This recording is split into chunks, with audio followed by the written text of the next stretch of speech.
Great. Good evening, everybody. Let me go ahead and call this regular City Council meeting for August 2nd, 2022 to order. Let me begin by making some opening remarks before I turn it over to the clerk so she can call roll. This meeting is taking place with in-person attendance and by teleconference via Zoom. The public can access the meeting via the Santa Ana YouTube channel or the city's website. And as usual, please bear with us as the technology may disrupt the flow of the meeting. I'm going to turn it over to the clerk so she can call roll. Councilmember Hernandez.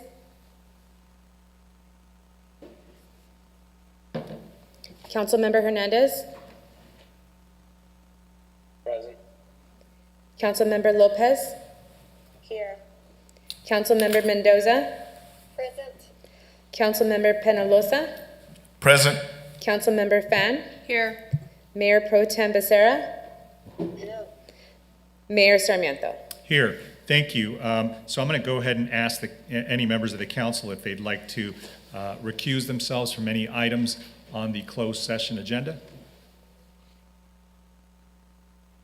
Hearing none and seeing none, I'll turn it over to the clerk so she can make her opening remarks for those of you who are joining us online. The public was able to begin joining the speaker queue at 4:30 p.m. to speak on closed session items only. To provide a comment at this time on closed session items, please dial *9 from your phone or select raise hand from Zoom. Caller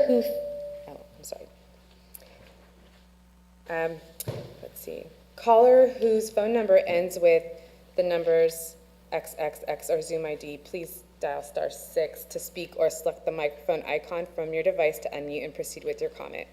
On closed session items only, please announce your name, ward you reside in, within the city of Santa Ana for the record. So do we have any members of the We public don't, online? I'm sorry, Okay. I just read through. My bad, I should have asked that Yeah, first. no In any problem. event, we'll go ahead and recess into closed session and then reconvene when we're done. Got it. Thank you. Thanks.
Where's the agenda?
Good evening once again, everybody. Let me go ahead and reconvene the regular session of the Santa Ana City Council meeting for August 2nd, 2022. We're already in August.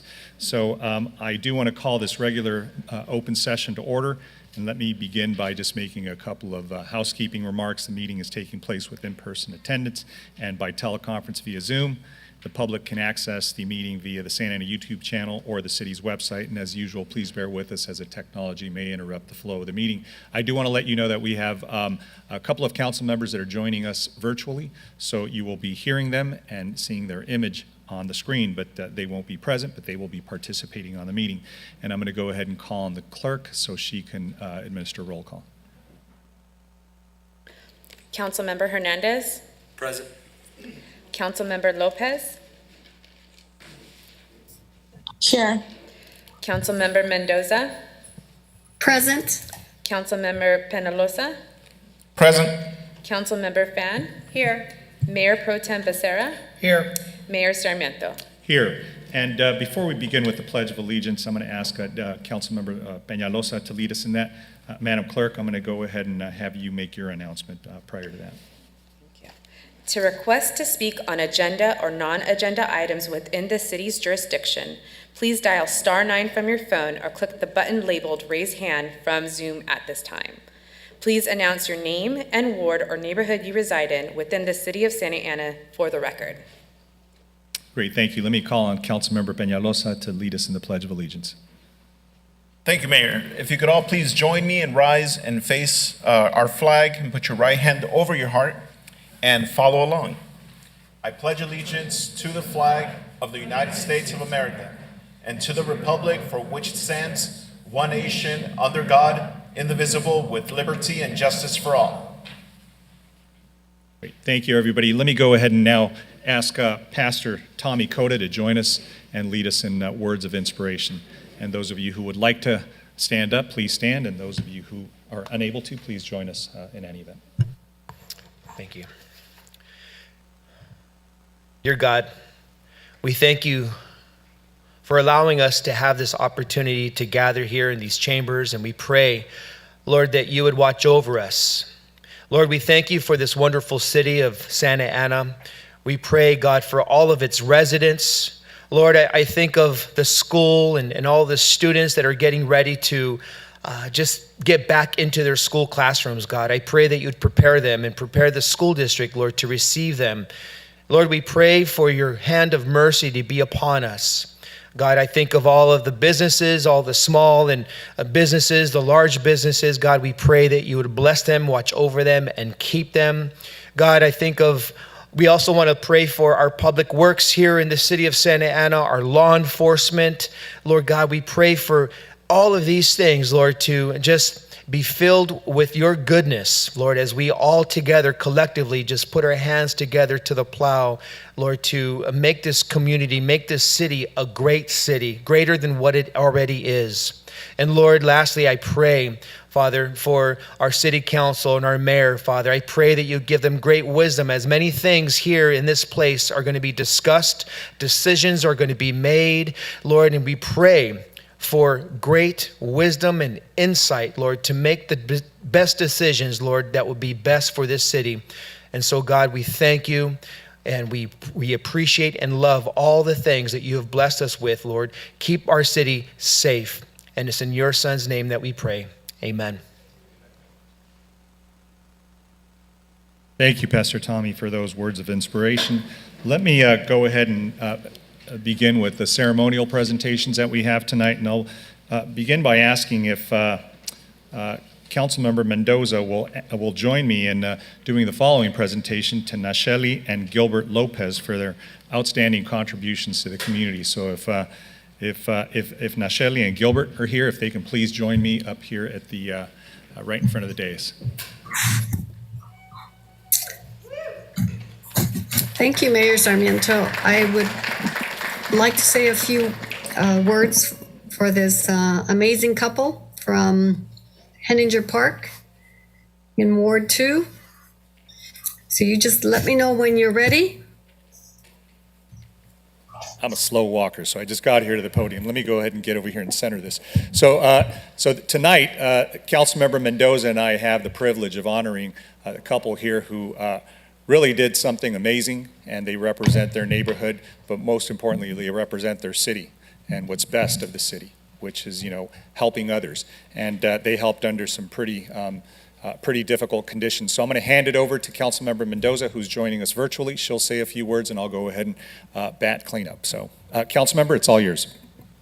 Thank you very much. So I would like the public to know what great people we have living in the entire city of Santa Ana, but specifically in Henninger Park, a neighborhood in Ward 2.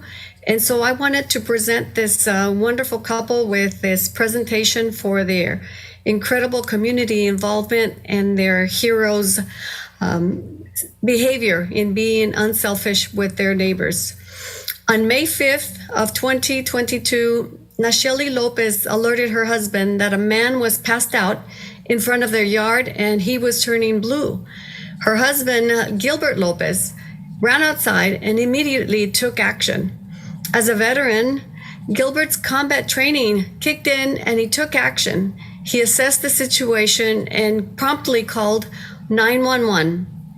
Gilbert began compressions when he realized that the man was not breathing. He continued to provide first aid until the Firehouse 75 arrived. The man was given a dose of Narcan, and after a while, he responded and he began to breathe again, thankfully. Mayor? Yeah, thank you, Councilmember. And so you all may have heard or read about this story because, as you know, it happened in May. So we're a little late, so we want to apologize for the delay in this presentation to both Nacheli and Gilbert. But we really do mean it from the bottom of our hearts, because just to go on to what the council member was saying, so this is just one example of many that Nacheli and Gilbert contributed to their community. This couple is known as generous and kind, and they consistently go out of their way for others. Whether it's helping to change a flat tire, sharing a meal with a neighbor, or responding to car accidents on Sycamore and Pine, the Lopezes are the kindest people that turn their street into their neighborhood, right? That becomes part of their community. And Nacheli and Gilbert, thank you so much for your courage, bravery, strength, and selflessness. They are truly what exemplifies our community the best. And I was just, talking to Gilbert right now. He went to Via Fundamental and graduated from Godinez High School. Go Grizzlies. In any event, I think both of them were, he was born and raised here, and Nacheli, I believe, was raised here in Santa Ana. So we sometimes don't say thank you enough to all of your individual efforts. They just happen to be put in a situation where they were either going to ignore something or they were going to act. And I think most of us in that situation maybe would, say, hey, look, somebody else's problem, let somebody else deal with it, let, a first responder come and address this. But they stepped up. And from what I can tell from their biography, from what those of you in your community, in our community, neighbors of theirs have told us, this isn't unique to them. This is something that they do because they feel that this is their community, they embrace it, and this is a responsibility for them, and they take it seriously. So we are so grateful to both of you for doing what you did, and you really do represent the best of what Santa Ana has to offer. And when I was asking them who's going to, say a few words on their behalf, Nacheli said Gilbert. So we're going to give Gilbert the floor, but before that, let me go ahead and hold these and give the microphone to Gilbert so he can go ahead and tell us a little bit about that day.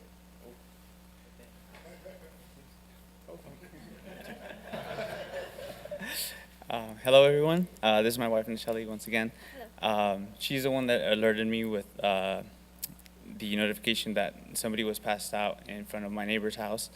I rushed outside to just see what was going on and noticed that he was not breathing whatsoever. He was purple to the face, and luckily with a few chest compressions, he was able to regain a little bit of oxygen back into his body, and the firefighters responded thereafter after the 911 call was made. I'm very thankful for my neighbors, Lori and Brett Oles. They've been amazing neighbors throughout, and Harper. A round of applause, come on. And Harper as well.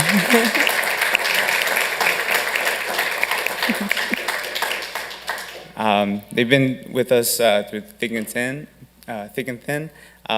Always, you know, they have always accepted us with open arms, and the only thing that we can do is reciprocate that love. Also, just one more thing. In the Marine Corps, I was taught that if you see something wrong, you need to say something. So I highly encourage every one of you to say something if, you know, somebody is in a need, in a time of need outside in the city. So it's our home. Let's make it so.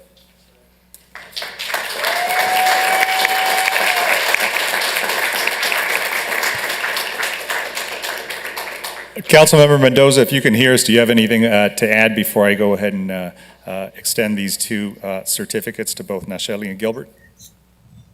Yes, I would like to thank them for their courageous behavior, because they had no idea what this man was capable of. I mean, it could have been a danger to themselves. So they risked their lives in order to assess the situation and save this man. Imagine what this person's family is going through in being so thankful to this young couple. And so they've saved not just one person, but generations of future Santa Ana residents. So Nacheli and Gilbert, you have my forever gratitude in what you do. And I hope in the near future to meet you in person, to shake your hand and just show my appreciation. Thank you very much, and we appreciate your service in the military as well, Gilbert. Excellent. Thank you for that. So that deserves a round of applause. So let me go ahead and extend this first. These are certificates of recognition on behalf of the entire City Council, but most importantly, on behalf of all the grateful residents in the city. And this is just a gesture for our gratitude for everything that you did that day and everything that you've done for your neighbors and everything you're going to do in the future.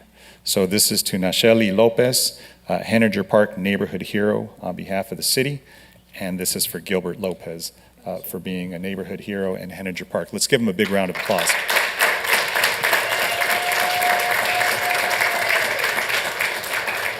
And go Grizzlies. All right.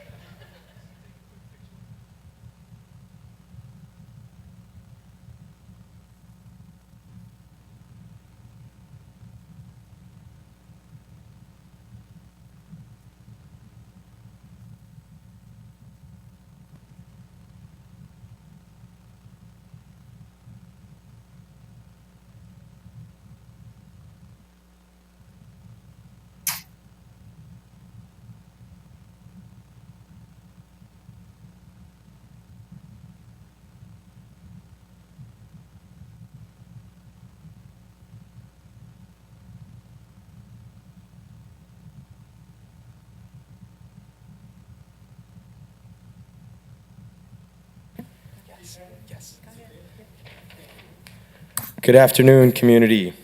If we can please have lighter shade of brown, Robert Gutierrez, and neutral ground make their way to the front, please. Thank you.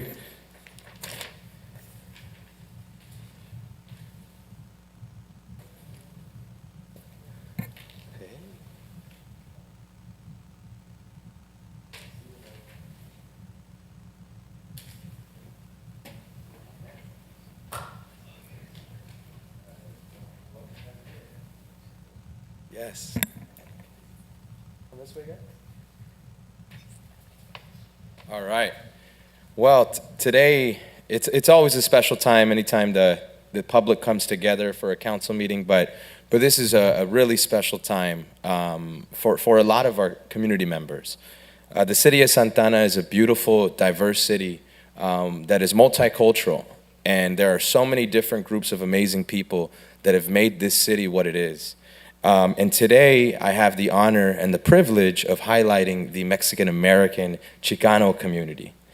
And today, August 2nd, we are providing a proclamation to Bree Lizalde, who is here on behalf of Neutral Ground, and Robert Gutierrez, AKA ODM, One Dope Mexican. And he is here on behalf of a lighter shade of brown. Today, the city of Santa Ana proclaims, and we'll let the phone stop ringing. Thank you. Okay. Today, the city of Santa Ana proclaims August as Chicano Heritage Month. We acknowledge the wealth of achievements of Chicanos, the outstanding wealth of culture, the diversity of Chicanos, and the contribution of civil rights activists who advanced the Chicano movement. When we speak of Chicano heritage, we're not just talking about people of Mexican descent born here in the United States. When we speak of Chicano heritage, we are talking about rich and diverse culture of people who have played a monumental role in shaping our community today. Chicano-based organizations that were founded in Santa Ana, like Neutral Ground, are a shining example of the community contributions that we're acknowledging and that we're celebrating during Chicano Heritage Month. For 20 years, Neutral Ground has provided services to our community members, and they are helping us change the story for our community that's going to help us be proud of the stories that we have come from our community, that are going to help us put the pen back in the hands of residents so that we can positively tell our stories. The majority of the lives that have been touched by Neutral Ground are people who live here in Santa Ana, and they are people of Chicano heritage. I want to thank Neutral Ground for everything that they do. Please join me in giving them a round of applause.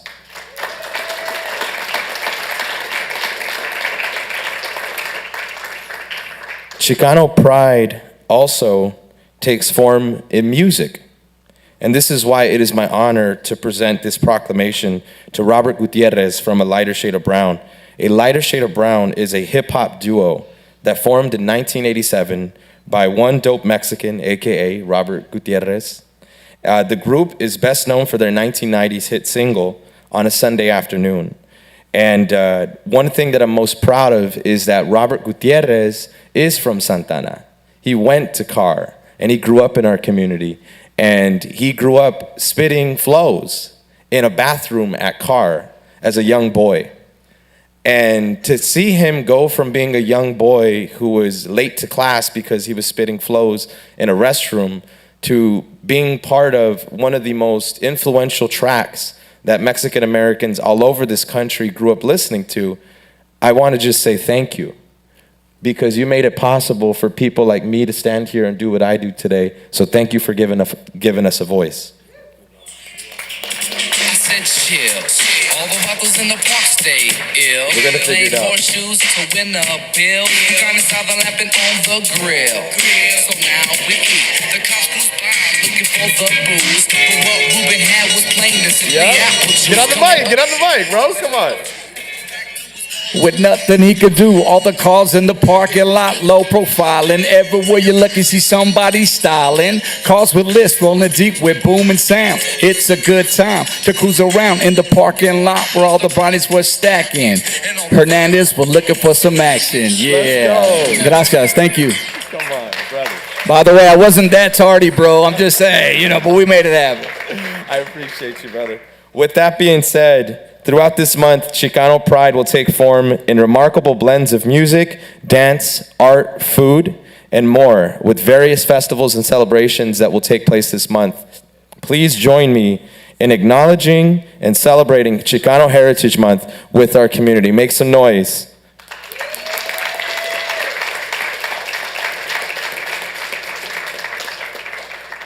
If we can start by having Neutral Ground share some words, and then we'll conclude with you, Robert.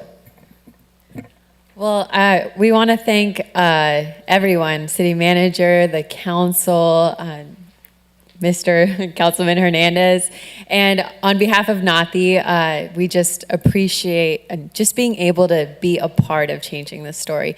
We have dedicated as a family our lives to our community, to Santa Ana, and we're passionate about changing the way people look at us, changing the way people think of us, and really bringing life to the city. So thank you so much.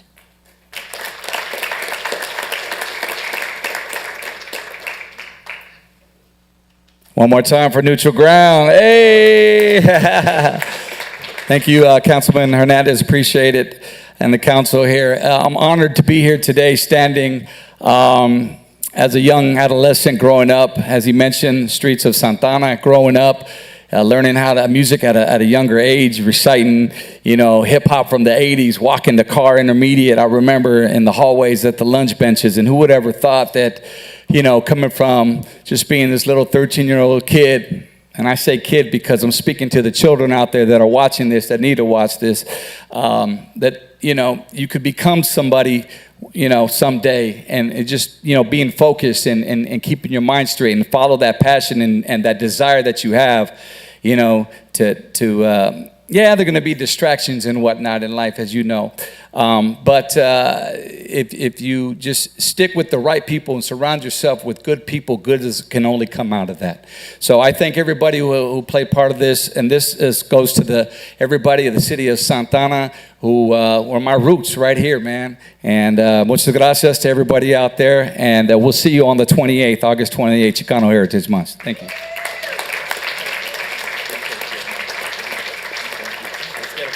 Yeah, let's get a pic. Yeah, absolutely.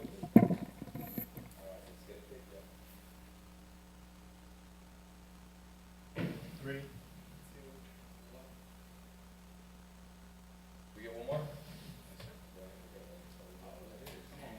There we go.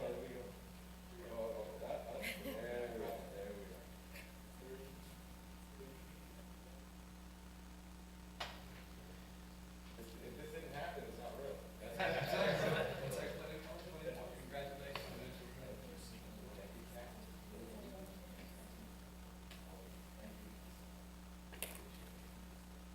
Well done, everybody.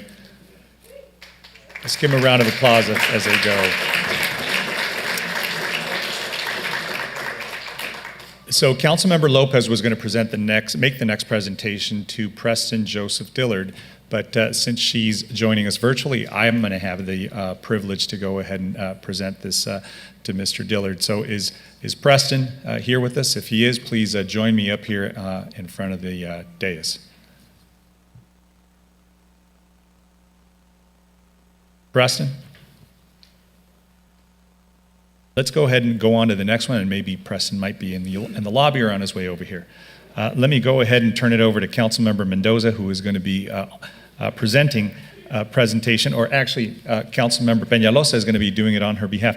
Dr. Neary, if you don't mind coming up here and joining us, let us embarrass you for a little bit and talk some good stuff. So I'll turn it over to the council members to make this presentation.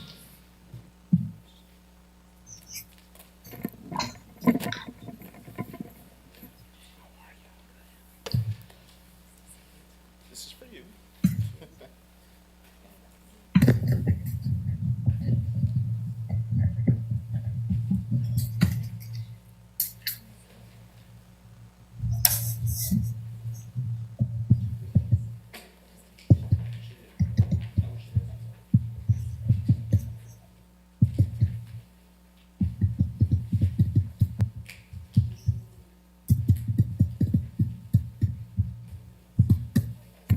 Anyways, how are you?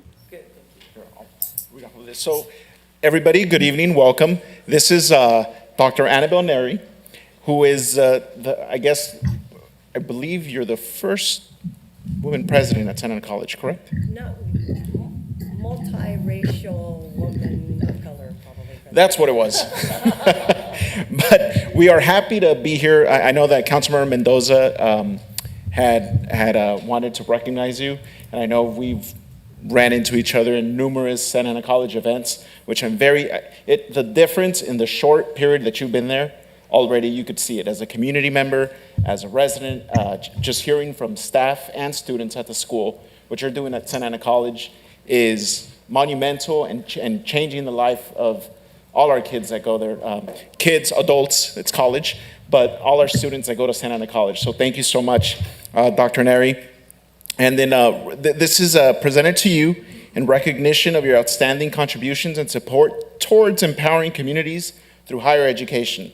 I personally am very familiar with the college, went there for about a month before I got accepted to college and dropped out, so please don't look at my transcripts at Santa Ana College, but started going there as early as 14 years old through the Upward Bound program. Was there every Saturday, so I know it's a program that still continues to this day. So I'm very happy that you guys are supporting it and doing all the things you can to, bring our students along at Santa Ana. So without further ado, I'll present this to you. And if you could please, the mic's yours. Any words that you might want to share with our city? First of all, I want to thank the mayor, the city councilor, council member Peñalosa and Mendoza. It is a great honor. First of all, it's been an honor and a joy to be the leader and the president of Santa Ana College. The city of Santa Ana and the residents of Santa Ana are the most impressive communities that care about higher education, and meeting the families and the multiple generations who have changed their families' lives and their lives by attending Santa Ana College has been an incredible opportunity. And the other thing is, I want to echo that the partnership between Santa Ana College and the city is very important to us. We are a community college. We want to be warm and welcoming. And we just want to share that last week, for the first time, Santa Ana College had a family night, or Noche de Familia. And I want to share with the city council and the mayor that over 2,500 city members or residents of city of Santa Ana attended our first Noche de Familia. And I'm proud to say we had 2-year-olds, we had strollers, we have abuelas, we had tias, we had uncles, we had cousins. And let me tell you, we enrolled them all in something. So.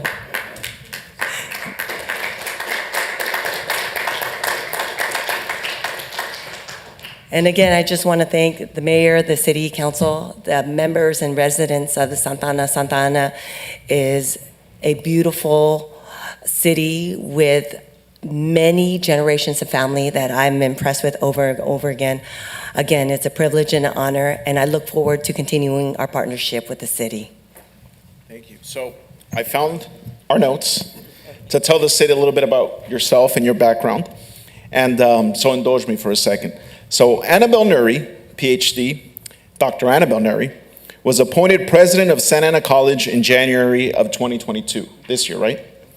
As the lead administrator of Santa Ana College, Dr. Nuri is responsible for planning, organizing, and implementing educational policy and procedures to develop curriculum and student support services, managing the budget, leading government affairs, community engagement, and more. Dr. Neri has more than 25 years of experience in education.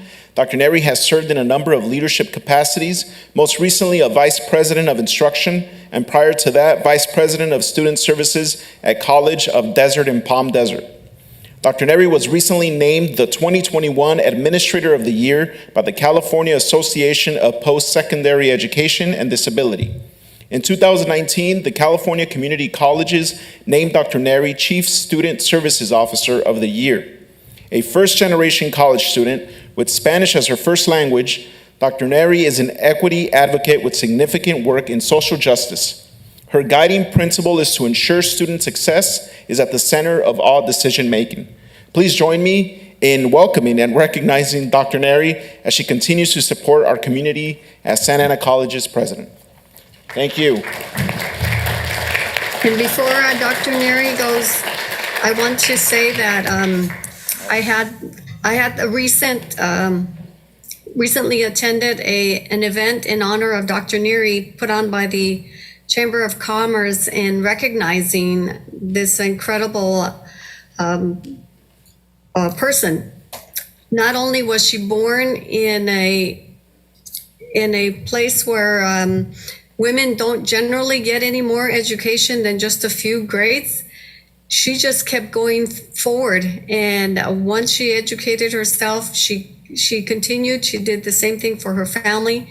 And now she's doing it for our community. And I wanted to introduce her to publicly here to the entire city of Santa Ana and whoever may be listening to see what a jewel we have here in Santa Ana in having Dr. Neri running a very educational and prestigious community college where we are turning out the best prepared students, where they have their skills that is going to get them professional jobs and be very competitive in the 21st century.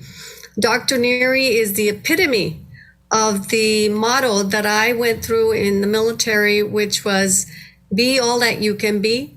And I see in her that she continues that segment of being all that she can be. Thank you, Dr. Neary, and I look forward to many, many years of partnership with the Santa Ana College.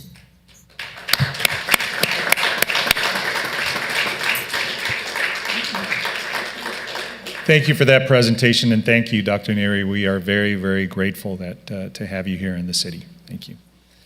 Let me call on Councilmember Fan and Councilmember Hernandez for the next presentation.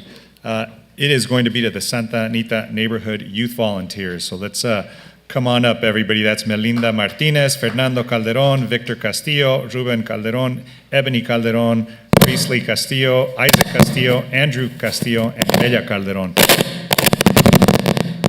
Ooh.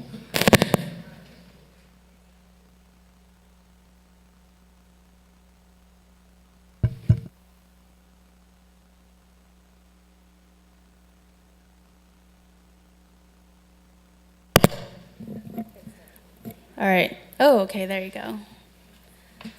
So much trouble. You got it? Yes. Okay. Hi. See you. Here, scooch down this way. Hi, nice to see you. All right. I see you back there. You can come up here and take pictures too. So, I'm very excited to do this presentation. As some of you may know, both Councilmember Hernandez and I represent Santa Anita on the west side. And so on June 25th, 2022, the Santa Anita Neighborhood Association hosted an unveiling of a neighborhood mural at Lucky Center Market located at the corner of Jackson and 5th. And I do want to have a huge shout out to our neighborhood association leaders, Martha and Felipe, because they came up with this idea. And they said, hey, we really need a mural to prevent graffiti in that corner. And so they lobbied us, they said we need the money, they fundraised, and the mural is beautiful. I highly recommend all of you go and visit and check it out. So in addition to acknowledging and celebrating the hard work of the muralists, which we did at the unveiling, we also got to witness a group of young neighborhood volunteers coming together to make the event successful.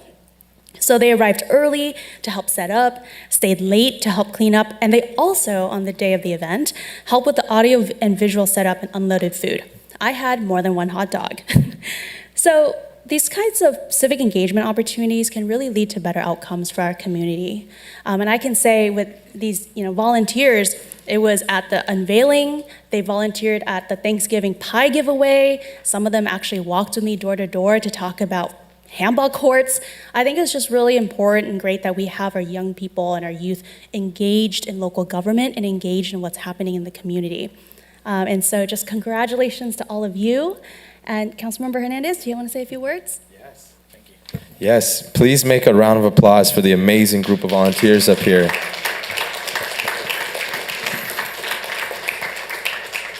I want to thank Councilmember Fan because the statement, it takes a village, it really is true, and it applies to us every single day in Santa Ana. And she and I share the Santa Anita neighborhood, and it means that our job is to provide unconditional care, unconditional service to the residents, and working alongside her and supporting the Santa Anita community has been such a seamless process because we have the same philosophy, and it's meet people where they're at. And this mural started, and the community came and talked to us. And we met with them over several different Zoom meetings. We listened to their advocacy. We listened to what they wanted to see come to actualization. And to see it from start to finish, and to work with my colleague, and to work with the neighborhood, and all the volunteers that poured their heart and soul into this mural, to then see the community at the end of it, feed their neighbors, make sure that they had water, that they had juices, to make sure that they were feeling welcomed at this event. It was a really humbling experience. So we are honored to represent you, to represent your neighborhood, and we thank you guys for the amazing work that you do to uplift Santa Anita community. Thank you.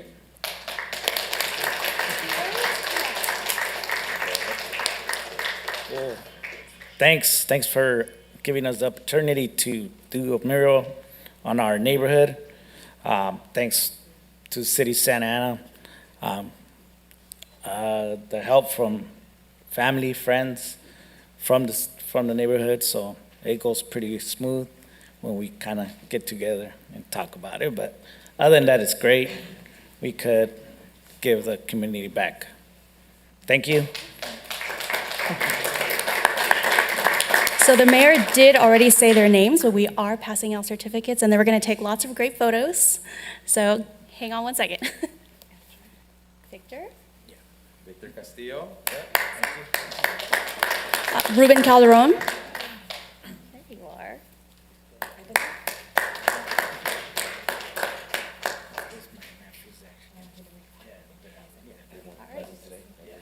Okay. Thank you. See, the mic doesn't hate you.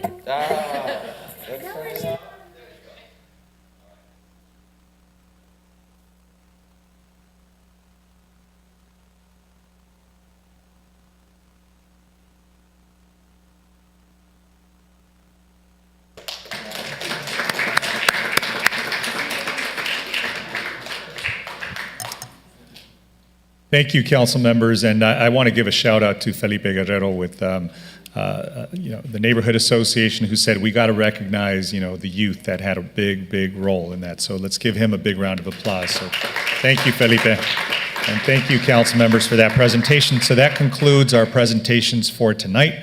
I believe that Mr. Dillard had to leave, so we'll go ahead and continue that presentation for another time for Councilmember Lopez to go ahead and extend that to him. Let me go, and if with the council's indulgence and the staff, I'd like to maybe begin with item number 7 from the staff presentation. That's OC Streetcar. But before OCTA staff does that, we have a few speaker cards that I'd like to go ahead and call on for members of the public in advance, and we'll go ahead and call those up first, and then we'll turn it over to OCTA staff. So if you all can get ready to just come forward, you know the drill. We may have some members of the public that are, members of the public that are on the line, so we'll call on them after we call on people that are here in person. So let me first call on Delilah Snell, followed by Maribel Gomez, and then Marcela Prado.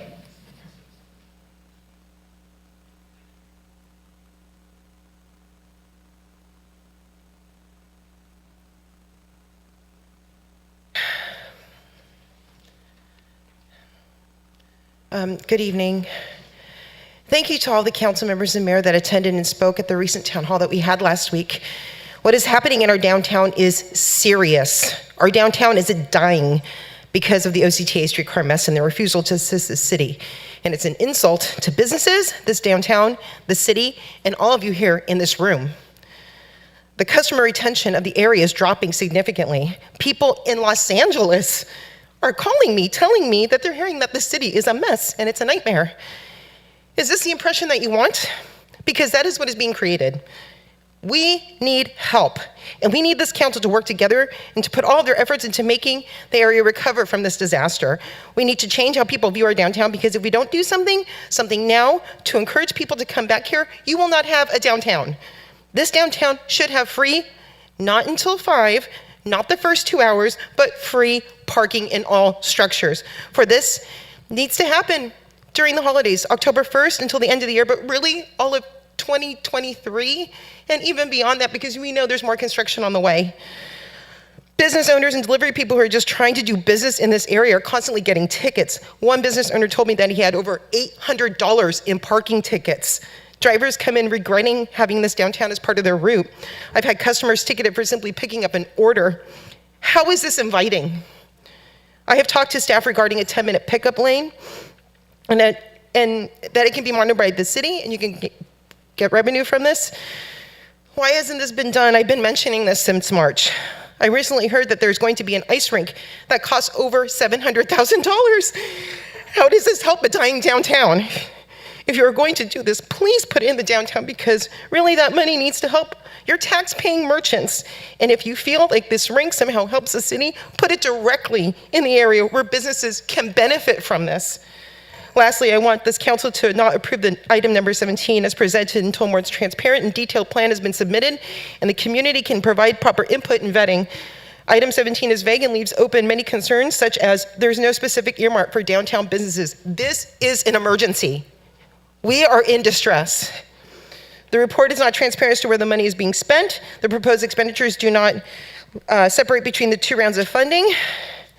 You all need to take some time to hear the public comments from this last OCTA board meeting last Monday. One business owner literally had me in tears. She is desperate. You should all be upset at what is happening here and support this area that needs you. Thank you. Thank you, Maribel Gomez, followed by Marcela Prado, followed by Sean McConney.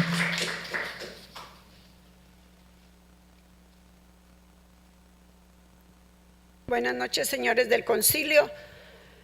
Tomen un poco de tiempo para escuchar los comentarios públicos del último meeting de OCTA del 7-25-22, para que escuchen la desesperación, las lágrimas de mis compañeros comerciantes. Necesitamos la ayuda prometida en su totalidad. Necesitamos parking gratis sin límite de tiempo, seguridad. Retiren los indigentes y hay mucha violencia. No más eventos, a nosotros no nos ayuda en nada. Se habla de un proyecto de una pista de hielo que costaría $700,000 cerca del centro o el área de Santana. Esto es un insulto para los comerciantes, para quien ya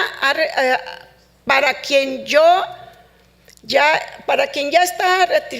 Algunos de mis compañeros están recibiendo ya de notificaciones de desalojo. Por favor, tengan conciencia. Vivimos de lo que nuestros negocios nos producen. Y usted, señor Sarmiento, antes de estar en esa silla, conoció lo difícil que es irse a casa sin haber tenido clientes ese día, como lo está pasando con hoy nosotros en su negocio, y usted conoce los grandes y pequeños negocios de la calle 4.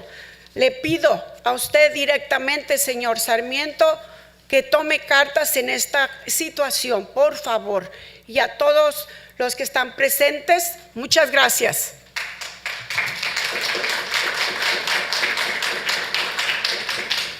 Good evening, members of the council. I ask you to please take the time to listen to the public comments that were delivered at OCTA on the meeting on 7/25/22, to hear the desperation, to look at the tears from the business people that were there. We need help. We need help with parking, free parking, unlimited parking. We need safety. Take the homeless out of there. We don't have any events. Those events don't help us as business people. There's talks about bringing an ice rink, a $700,000 ice rink to the downtown or near the downtown area. That's an insult to the business people there. Some of the business people have been receiving eviction notices already. We live off of our businesses, and we need the help. We need help for our businesses, and you specifically, Mr. Sarmiento, you know what it's like to go home without having any clients. So you know that we need help as 4th Street business people. So we're asking you to help us, and for all the people here to listen to us. Thank you. Thank you. Marcela Prado, followed by Sean McConney, followed by Aaron Sinise. Buenas noches, miembros del concilio. Agradezco que me permitan expresarme. Mi nombre es Marcela Prado y he estado en Downtown Santa Ana por más de 30 años, casi 30 años, perdón. Estamos acudiendo nuevamente a ustedes para pedirles, exigirles que pongan presión a OCTA para que aprueben el Business Interruption Fund, como lo hicieron en LA Metro. Nosotros no somos menos que ellos. Ustedes como autoridad y siendo los que permitieron este proyecto, tienen la obligación de poner remedio a esta horrible situación en la que nos encontramos. No queremos escuchar el pretexto de que no estuvieron cuando el proyecto se aprobó.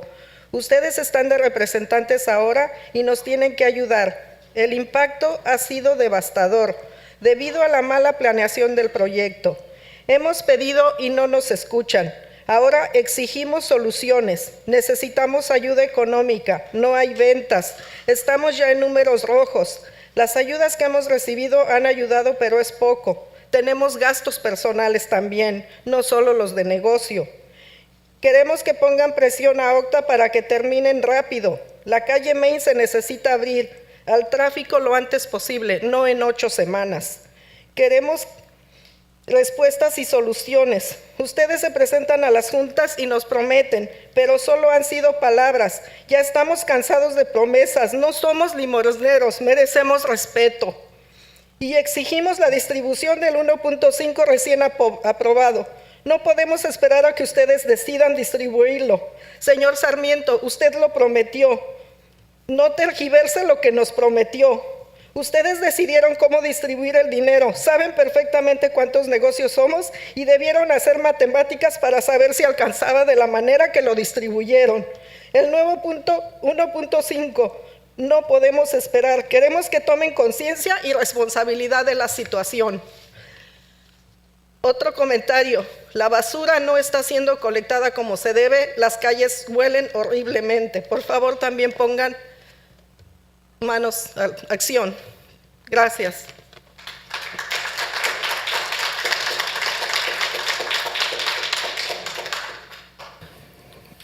Good evening, members of the City Council. Thank you for allowing me to speak.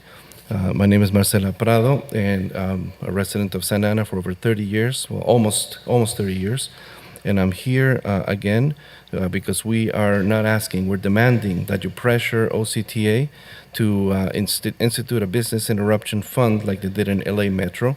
We are not less than they are. We need this help. We need the help. And we don't need excuses on why, if you were not here when the project was approved, you are here now and you need to help us now. And our businesses are doing bad, and we need the help. The money that we have received is not enough. We don't have enough sales. We need this financial help. We have received financial help, but that is not enough. We also have personal expenses besides our business expenses. You need to open Main Street now, not in 8 weeks. We need to be respected, not just to hear words. And you need to distribute the 1.5% that was approved. You promised that yourself, Mr. Sarmiento. You know the number of businesses, so you needed to have done the math and know that that was not enough. So the 1.5% cannot wait. Do something now. Something else. The trash is not being collected and the streets stink. Do something. Thank you. Thank you. Sean McConney, followed by Aaron Sinise, followed by Juliet Castro, followed by Melissa Mir. Good evening. Good to see you all. My question tonight is, can you guys live with $900 a month? Because this is what I made last month.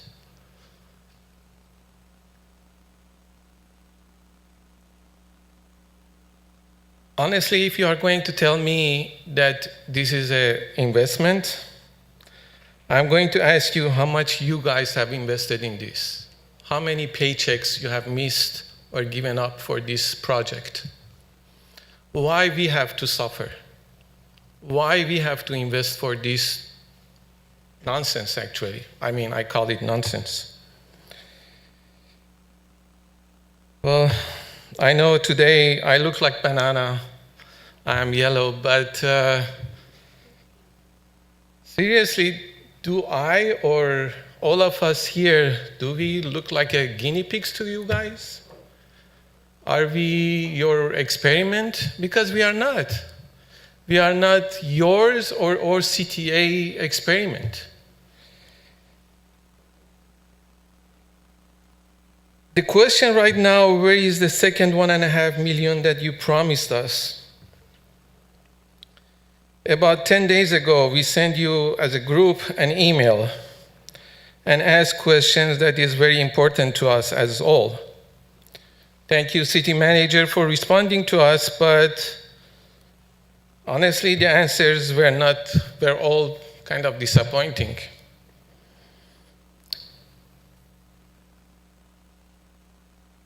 Do you guys really think we come here for fun?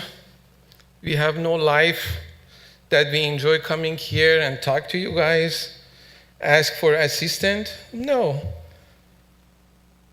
We are not here to ask assistance for the people who we don't know. And honestly, we don't care. We are here for us, for ourselves. We need help. We needed help last month even. Where is the second round of help that you promised? Why you decided to hold on to the second $1.5 million for the future businesses that will get impacted? And if they need help, let them come and ask you. This is not our purpose to be here. We need help now. On the subject of the OCTA, it's not really very heartwarming that our 15 seconds. Our city manager says that the city has no power to enforce the contract or enforce them to expedite. I mean... 5 seconds. Okay. Councilmember Peñalosa, you told us you have some power, Sir, your time is up. Ask you please to practice that. Sir, your time is up. Thank you for speaking. Okay. Thank you so much. Thank you, Sean.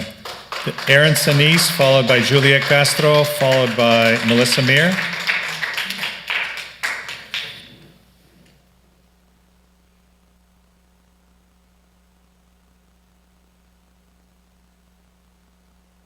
All right, I was originally going to speak on something maybe a little bit more future focused at this time, but given what everyone else has said, I feel like I should probably take an aside to say, as a resident who lives near 4th Street, I can say that the construction has been enduring and obstructive.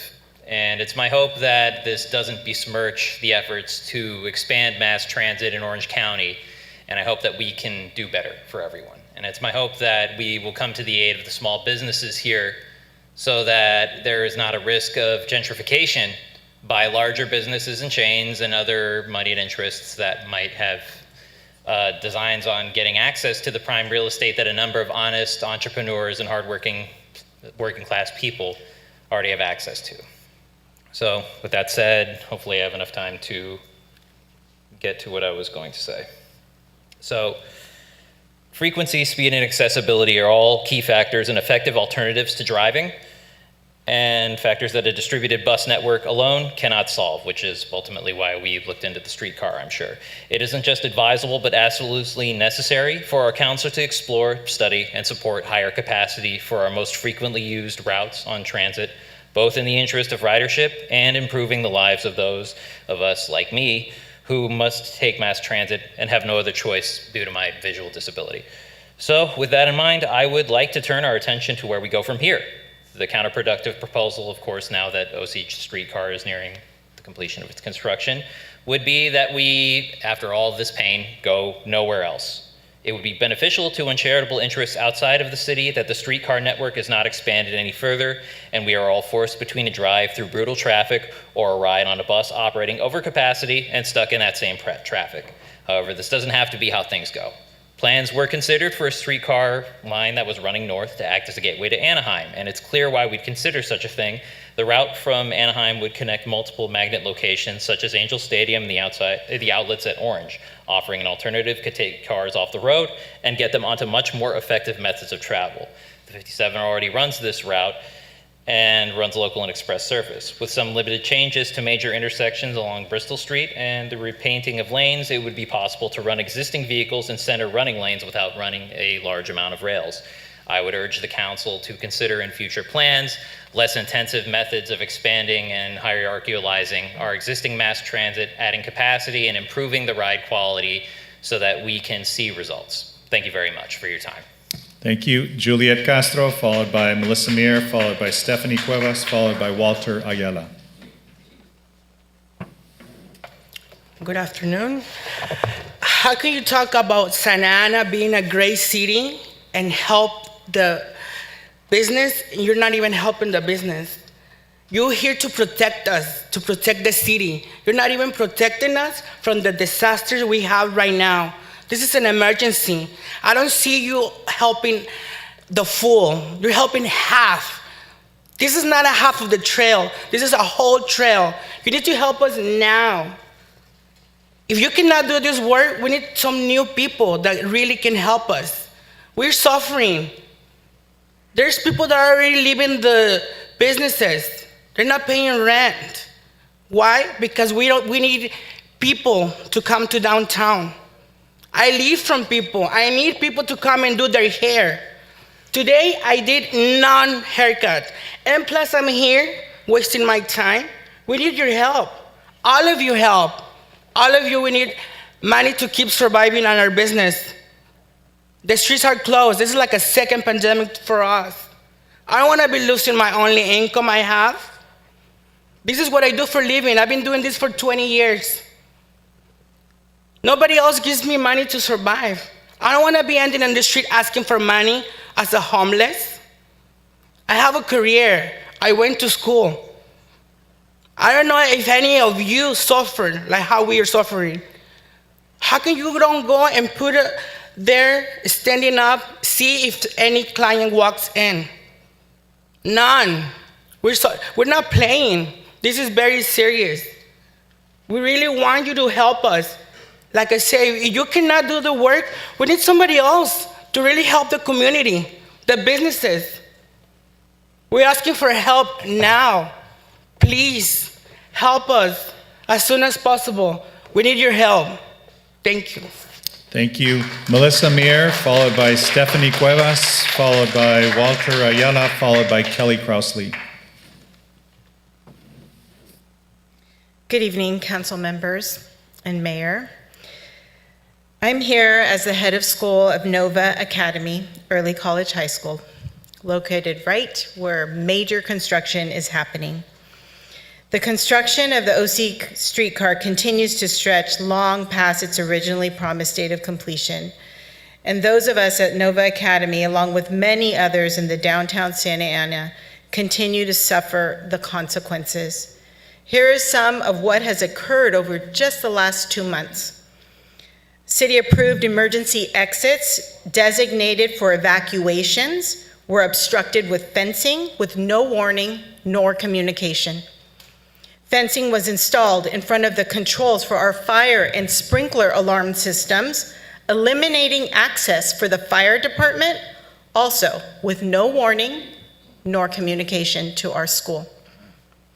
Nova Academy's property has been blatantly encroached upon and further destroyed, despite survey lines that clearly delineate our property. Many more bricks in front of the school have been broken and left behind haphazardly, making them safety hazards. A large electrical pole has been erected on our property directly in front of our building, in front of our front doors, with no warning nor permission.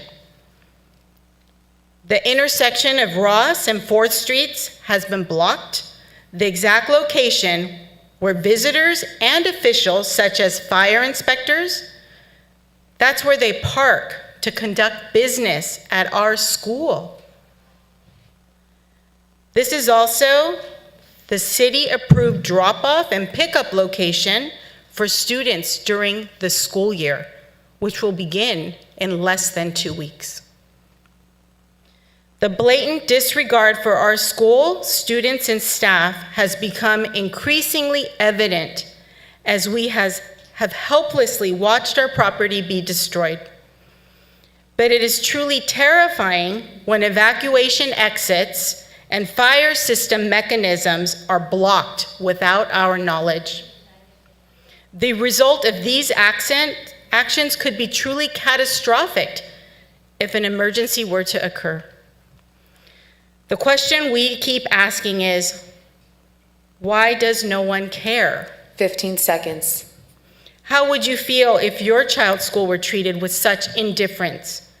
Please hold all Streetcar project partners accountable seconds. for the damage and danger they continue to afflict during this prolonged construction process and ensure Your the time is safety up. and well-being Thank you for speaking. of our students. We Thank- need your help. Thank you. Thank you. Stephanie Cuevas, followed by Walter Ayala, followed by Kelly Kraus-Lee.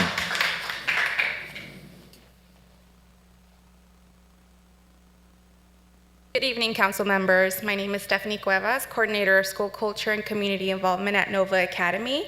As my fellow colleague mentioned, head of school of Nova Academy, we are here advocating for our school community once again. We've been doing so numerous times already. Nova Academy's building once stood proudly as a fixture of an increasingly vibrant downtown Santa Ana community. Now it has literally been reduced to rubble. The area surrounding our building, as well as our own property, is either barricaded, ripped apart, or destroyed. A beautiful courtyard, trees, and open space have been replaced by broken bricks, holes, equipment, and dust. It's bad enough that the city's property is in such a state of upheaval, but Nova Academy's property has also been encroached and damaged, with no warning or no communication to us whatsoever. How is it okay to rip apart our entryway, install poles on our land, and block off emergency evacuation routes on property that doesn't belong to you? Would any members of Santa Ana be treated this way? Nova Academy's new school year begins on Monday, August 15, 2 weeks from now. On that day, we'll have approximately 400 students, as well as their parents, arrive to campus, and right now, we're not even sure if they can access our building because the roads around it have been blocked off due to construction. The mess that Octa and construction of the OC Streetcar have created must be cleaned up. Ross Street needs to be opened, and crew needs to stop encroaching our property and putting the safety of those in our building at risk. We have begged for your help. We have urged action on behalf of our students and staff. Nothing is working. What can we do to ensure a clean, safe, and productive environment for our students, our children of Santa Ana, to learn and to thrive? We have less than 2 weeks. We're hoping you can help us. Thank you. Thank you. Walter Ayala, followed by Kelly Kraus-Lee. And Kelly's going to be our last speaker in person. Buenas tardes, señores del concilio. Ustedes dirán que nosotros venimos con lo mismo, las mismas peticiones, las mismas personas y todo. Pero al igual que ustedes que están sentados quizás por primera vez en esta gestión y están agarrando experiencia, lo mismo estamos haciendo. Estamos viendo realmente de que ustedes solamente hacen pura falacia con respecto a las necesidades de nosotros. Dentro de poco, ustedes van a aprobar 128 millones de dólares para Revive Santana. ¿Nosotros qué somos? ¿The Dead Merchant? ¿Eso somos para ustedes? Porque las ayudas no nos las dan. ¿Cuántos años tenemos nosotros trabajando y jamás nos hemos parado delante de ustedes para pedirle un solo centavo? Mas, sin embargo, ustedes sin prevenir de que después de la pandemia nos meten una construcción cuando bien podían haber esperado 1 o 2 años, así como se esperaron 10, 12 años para este proyecto, para poder sobresalir de esta pandemia que nos ha llevado prácticamente casi a la ruina a muchos. Entonces, señores, ¿dónde está o se han tocado alguna vez el corazón para decir que nosotros también sufrimos? Nosotros pagamos renta, nosotros llevamos el pan a nuestros hijos, pero con esto, ¿cómo lo hacemos? Van haciendo demagogia por todos los lugares diciendo que sí, le vamos a ayudar, que ahí tienen 1,5 millones. Ahora no sabemos a cómo se distribuyó ese 1,5 millones. No sabemos. Se nos dice que viene otro 1,5 millones, pero no nos corresponde. ¿A dónde se va entonces? ¿A los que todavía no han sido perjudicados por las construcciones? ¿Cuándo o cuánto es el saldo del dinero del primer 1,5 millones? No lo sabemos. Sin embargo, ya no, aparentemente no vamos a recibir por el momento el segundo 1,5 millones. Entonces, ¿qué pasa con ustedes, señores, como autoridades? Creo que poco a poco ustedes nos van minimizando. Si no hubiésemos hecho la protesta en Octa, quizás también no hubiesen acelerado los trabajos como lo están haciendo, y qué bueno. Esperaron que nosotros gritemos en las calles para que ustedes nos puedan ayudar. Entonces, ojalá que tomen ustedes el asunto en sus manos y, como dicen mis compañeros, exijan a Octa que nos ayuden, que nos apoyen. Nosotros no somos mendigos, somos unas personas que nos ganamos el pan a través de nuestros negocios. Así que, por favor, solamente les repito, esperemos que ustedes tomen carta en el asunto y se nos apoye como debe ser. Gracias.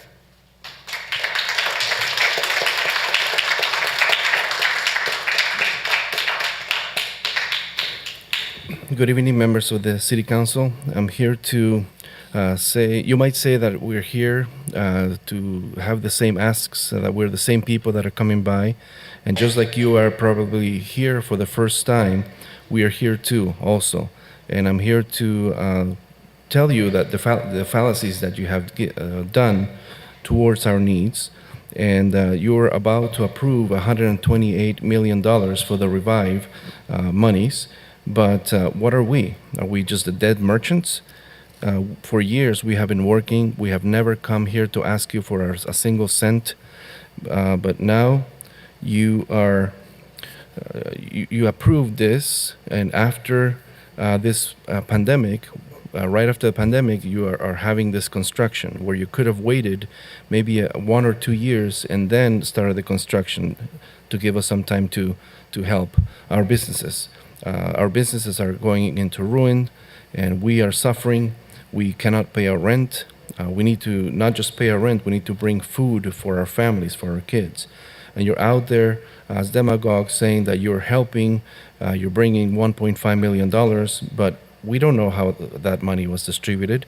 We don't know. Now there's talks about a second $1.5 million, but they're saying that does not come to us. It's not going to come to us. So we don't know what's left of the first $1.5 million, and we're not going to be receiving any of the second $1.5 million. So you need to help us. We don't want to be left behind, and we need this help. And we are hoping here that you do something, that you demand from OCTA that they help us.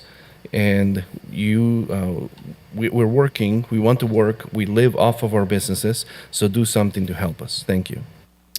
Thank you. Kelly Krause-Lee is our last in-person speaker on this item. Good evening, Kelly Cross-Lee, Ward 6.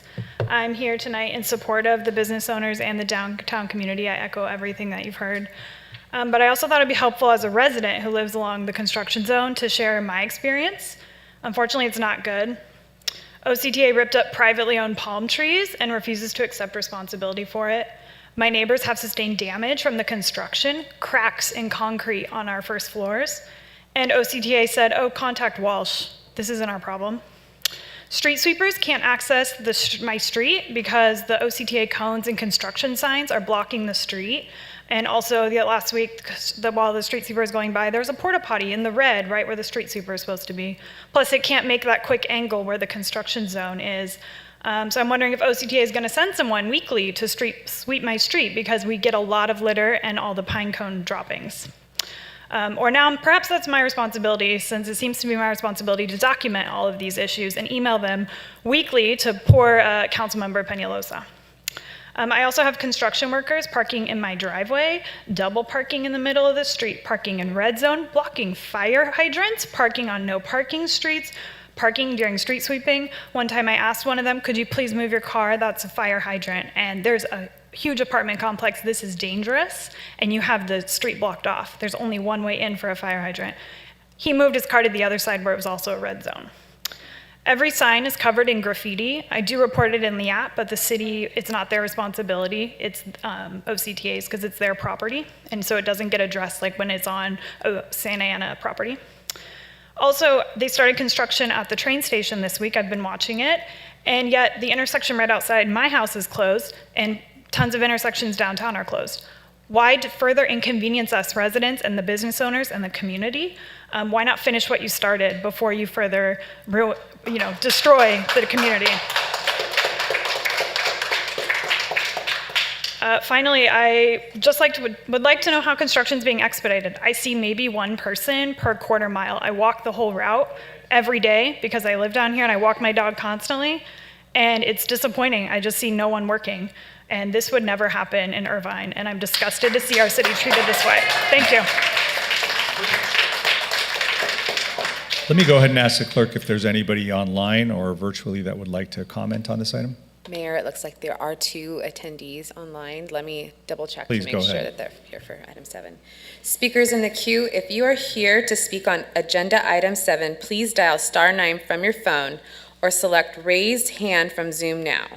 For all other speakers who are here to speak on all other agenda items and non-agenda items, please lower your hand now. Public comments will reopen at a later time. Zoom ID Daisy, please select the microphone icon to unmute from your device and proceed with your comment. You have 3 minutes.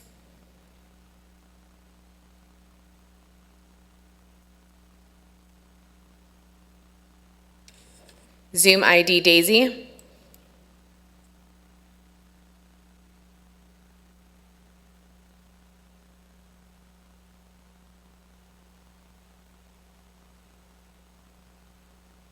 Zoom ID Martha, please select the microphone icon to unmute from your device and proceed with your comment. You have 3 minutes.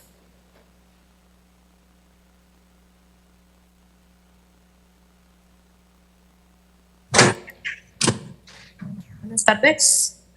Mi nombre es Marta García. Miembros del Consejo, mi nombre, vivo aquí en el distrito de Santa Ana. Voy a hablar sobre el punto 17.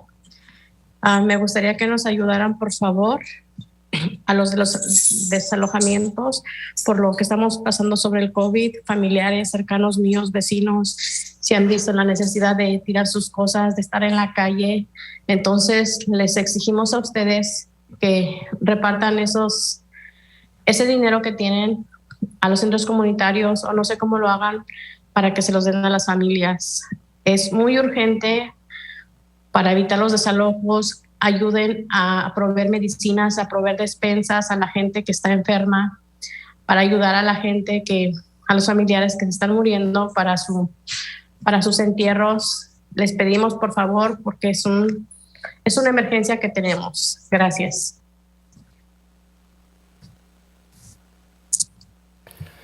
Good evening. My name is Marta Garcia, at City Council. I'm a resident of Santa Ana. I'm going to speak on item number 17.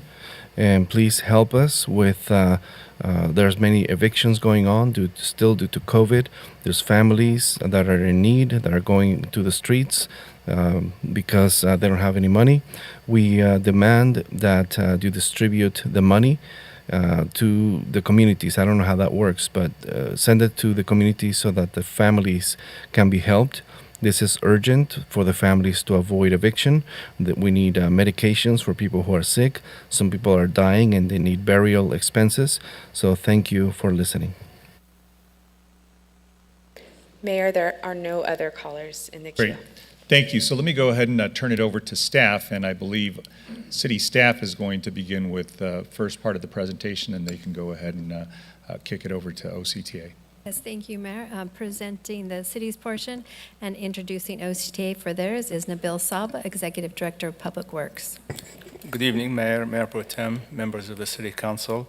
I have 2 presentations for you today, one from Public Works, City of Santa Ana, and the second is from OCTA staff. Tonight's presentation, let's see if I can.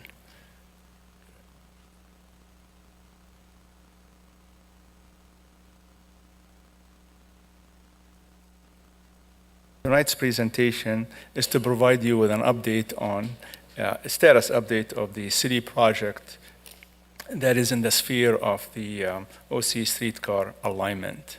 It is the Santa Ana Boulevard protected bike lane. The project includes a protected bike lane along Santa Ana Boulevard from Flower to French. It includes the paving of the north track of the slab. It starts. Sorry about that. Let's see.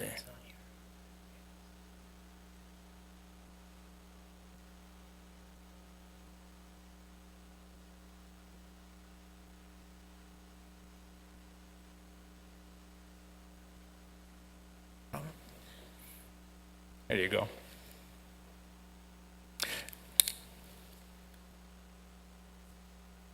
Here too.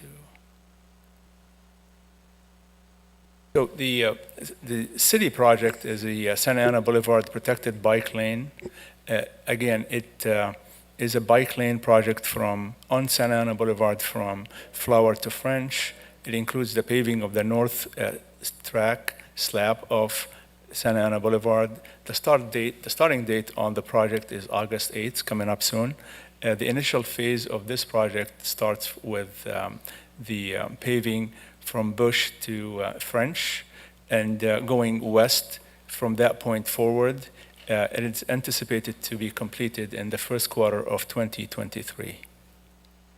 As far as the business interruption funds, we have two sources of funds. Santa Ana Business Interruption Fund is the first one. 107 business grants have been paid. 48 new applications are pending payment. A new allocation of the city-funded $1.5 million will be available beginning August this month. The second source of fund, or business interruption fund, comes from Orange County. 102 business grants have been paid. 29 businesses are pending payment. 94% of the fund has been spent. There are two sets of projects that are in the alignment of the OC Streetcar. There's 3 projects that are active, construction projects. The first one is the Lacey Crossing Residential and Adaptive Use Project on 4th and Standard Avenue, and also the Toll Brothers Mixed Use Project, which is on Flower and Main Street. The third one is the Lacey Square on Santa Ana Boulevard and French Street. There are also 3 projects that are in the planning, development projects that are in the planning. They are the fixed residence project on Santa Ana Boulevard and Garfield, Red Oak Mixed Use, which is on 4th Street and Mortimer, and the last one is 3rd and Broadway Mixed Use, which will be on 3rd and Broadway. That concludes my presentation. I'm open for any questions. Otherwise, I can introduce the team from OCTA. Russ Liu and Teresa Oliveri will be presenting. I have a couple of questions. Go ahead, Councilman. Thank you, Mayor Sarmiento. First and foremost, Director Saba, thank you for your presentation. Much appreciated. And my question is in regards to the additional 1.5 million. So those funds will become available in August, so they should be available now? I believe so, yes. Okay. Do we have a confirmation, Madam City Manager, as to if they were informed that they are now available?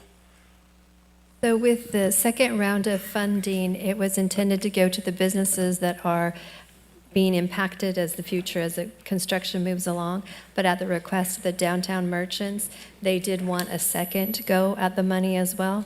So we are going to put a firm deadline date for the newer impacted businesses, so that when that deadline passes, they will then have funds that will be released to the existing ones that have received the first bucket, if that makes sense. Okay, so essentially it'll be a much more simple process for those who were recipients the first time around? For our funding, yes. If you already received it, you have everything on file. For the funding that we did the distribution for the county, there was a sub-recipient form that needed a signature, and that was based on county requirements. So that made one extra step that they did have to do to receive those funds. Okay, and then my last question, and I'll let them do their presentation, Octa, but I do have some questions and some comments for them. The last question I have is in relation to the 1.5 that we first initially approved. I know that we had some changes that we requested. One of the changes was independent contractors increasing from 1,000 to 1,300, so that way we can offset any potential costs for people having to pay for an independent contractor license. So can we confirm if that is something that is in effect as well? It is. I just turned around and got acknowledgement from our assistant city manager who oversees the economic development efforts. Yes. Wonderful. I would say moving forward, if we can include on our presentation the amount of independent contractors that have submitted paperwork, the amount that have been paid out, and the amount that are pending applications. We certainly can do that, sir. Thank you, Madam City Manager. At the time, I don't have any additional questions. I will wait for OCTA to complete their presentation before I conclude my comments. Thank you, Mr. Mayor. Thank you. Let me call on Councilmember Peñalosa that has a question as well. Thank you, Mayor. Thank you, Director Saba, for that presentation. The only, I guess I just had a comment or question for clarification, Director Saba. In your presentation, slide 2, it says that there will be paving areas north of the track slab on behalf of OCTA. Is there going to be any paving done on the south side of the track slab? Yes, that will be part of the completion of the project when the tracks are completed, yes. So why is it only listed as paving areas north of track slab on behalf of OCTA? Because that is part of our project as the protected bike lane. Okay, so the south side will also be paved? Oh, absolutely, yes. Okay, except it will be finished by OCTA as part of their project. Because I could see a contractor thinking that a Mickey Mouse patchwork is okay in Santa Ana, which I want to make sure that it's not, and they know that it is not. So any repaving is done evenly across the board from sidewalk to sidewalk or protected bike lane to protected bike lane. The other question I had, and just so that we know this moving forward, with the protected bike lanes along Santa Ana Boulevard, if you recall, my one request on the protected bike lanes on Bristol and Ettinger was that landscaping was included as part of the protected bike lane and not just a cement slab or brick, to add greenery and landscaping to our streets. Are we going to include landscaping as part of these protected bike lanes? I believe so. We started from Flower to Ross right now, and that portion has a median where planting will happen, and so is for the remainder of the project. Great. That is something that any protected bike lane in the city that comes in from now on forward, I would hope that we incorporate landscaping as part of it. So thank you, Director Saba. I just wanted to make sure that that was understood. Thank you, Mayor. Thank you for those comments. Any other comments from the council at this point for our Public Works Director? Hearing and seeing none, let me go ahead and, I guess, turn it over to OCTA so they can go forward with their presentation.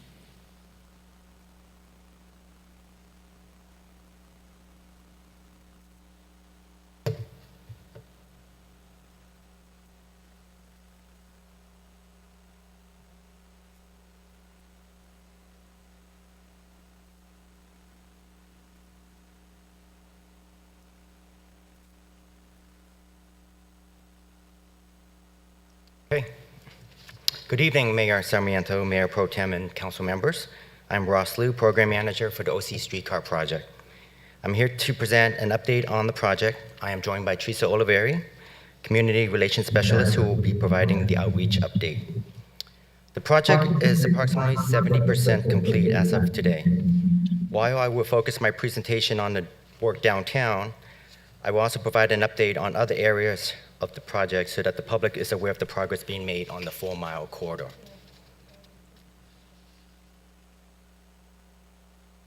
Next slide, please. Okay, the construction is broken down into logical segments by location and character of work. Segment 1 on the westerly side, as shown here, is within the OCTA PE right-of-way between Harbor Boulevard and Raid Street. It includes the Maintenance and Storage Facility, or MSF, and 2 bridges. This segment is also where the initial vehicle testing will take place upon vehicle delivery. Key activities in segment 1 include the placement of plinths, which are raised concrete blocks to support fixed rail on the bridges. The Fairview Street and the 5th Street at-grade crossings are completed, with the exception of train warning and gate system, which will be installed at a later date. Can you go back to slide 3, please? Yeah.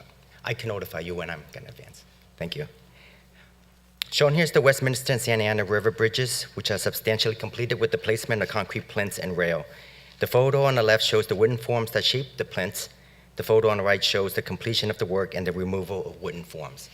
Next slide. The project achieved a significant milestone with the completion of steel erection at the MSF on May 10th. The picture on the left reflects the placement of the final beam signed by the project team members and Walsh, the construction contractor. Other key MSF activities completed included concrete placement for the first and second floor slab, the building roof, and various site improvements. Next slide. Segments 2 to 5 are the in-street running segments between Raid Street and the Santa Ana Regional Transportation Center, or SARTIC. Another achievement last quarter occurred on June 9th. The westbound lane on 4th Street reopened to vehicles between Bush Street and French Street. This is the segment that is in front of the 4th Street Market area. This is the first section to reopen since 4th Street was closed to traffic on February 1st. The picture on the right shows the reopened lane with a new curb and gutter, decorative pavers, and roadway pavement. The reopening was made possible by having the contractor work extended hours and weekends, which I will talk more about in later slides. Next slide. In close coordination with city staff, the Main Street intersection was closed at 4th Street and Santa Ana Boulevard on July 11th. I understand the concern regarding the recent closure of the Main Street intersection before opening other blocks along 4th Street. To explain, please understand that the embedded rails will be placed through 4th Street from Ross Street intersection to Mortimer Street intersection, 8 blocks. Rails that have already been placed on 4th Street, west and east of Main Street intersection, must be connected through the intersections. The end of the rails are currently exposed if you go out there, and you can see for yourself, so that the connection can be performed. Therefore, the blocks on either side of the Main Street intersection cannot be open to traffic. After Main intersection is reconstructed and rails are placed, then we can reopen. Our goal is to reopen Main intersection and the adjacent blocks on 4th Street by August 24th or 25th. I would ask the public understand that these dates are subject to change based on availability of asphalt supplies. Next slide. Progress was made on the construction of the the station stop platform on 4th Street. The picture on the left shows the foundation formwork for the French Street platform, and the picture on the right is the Sycamore Street platform. You can also see placements of the overhead catenary system poles that have been installed. Project-wide, 80% of the poles have been installed. Regarding the eastbound lanes between Bush and French, we cannot open this lane due to the ongoing work for the French platform, which requires additional time to construct foundation and place many electrical and communication conduits. Next slide. So I want to touch briefly on some of the concerns we are hearing from the community. Regarding the pacing and sequencing of work, the contractor work hours are generally 6 a.m. to 3:30 p.m. The contractor has worked and can work extended hours beyond 3:30 p.m. when the work can be performed efficiently, as exemplified on 4th Street with the reopening of the westbound lanes from French to Bush. Staff regularly encourages the contractor to work on weekends, and they have when it's efficient to do so. Sometimes the weekend work is large, like a large operation. Sometimes it's a small operation that is not noticeable. For example, the intersection reconstruction work, which is a large operation, have occurred on some weekends. We also have subcontractors working on weekends performing electrical conduit placement and relocations. These work are generally small, with small crews, so they don't attract much attention. We also understand the importance of the holiday season to downtown businesses. We're working closely with the contractor to ensure the roadway is open on 4th Street by Thanksgiving. We will be discussing greater details at the community meeting this Thursday that Teresa can provide more details on. Next slide. Moving on to other segments on the corridor, work is progressing well on segment 2B, which is located between Bristow Street on the west side and Flower Street on the east side. The westbound track have already been constructed, so the current effort is the embedded track in the eastbound direction. The eastbound work started on May 4th, and the contractor has completed all 8 concrete pours. The fast progress was made possible with the modified track slab design, as shown on the left, which significantly reduced impacts to buried unknown utilities. Next slide. On June 20th, we initiated the demolition and reconstruction of the 4th Street and Ross Street intersection, which is located next to Nova Academy, as shown in the first 2 photos. The first photo shows the demolition work. The second one just shows unknown utilities that we continue to hit on this project. Through public meetings, we have heard concerns from Nova Academy regarding work during the start of the new school year. Therefore, we initiated this work earlier than planned with a goal to reopen this intersection before the school starts on August 15th. Extended work and weekend hours have been authorized to reach our goal. So there are two things I want to highlight right now at the Nova Academy. First, it's under demolition. So if you go out there, you see broken bricks, dirt, piles of rubble, and so forth, similar to what you saw when we first started construction on 4th Street. It's not a pretty sight, I acknowledge that, but we're doing our best to get the work done quickly.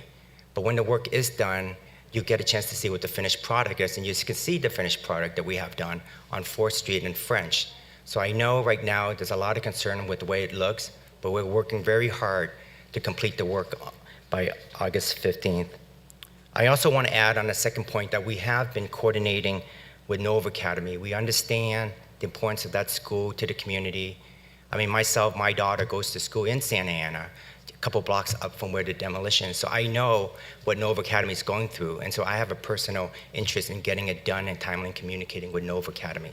We have met with staff regularly, and we assist where we can. For example, during the summer, we do know that they have summer programs.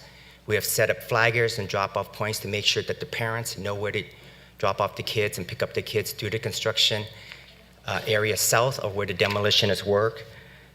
We also know that there was a summer event. We reached out to the school. We assisted them on that event as well to provide flaggers to make sure that there is a good circulation to get the parents and the kids to the event. We've also participated in other events too to make sure that there's security. We've heard the concern about the storage yard before the demolition began. We removed the fence to deter homelessness. We placed security lighting there as well. I've personally been in that area to make sure that all things are in place for the school. So we do know the importance of the school, and we are listening to them and working with them. Moving on to the next slide.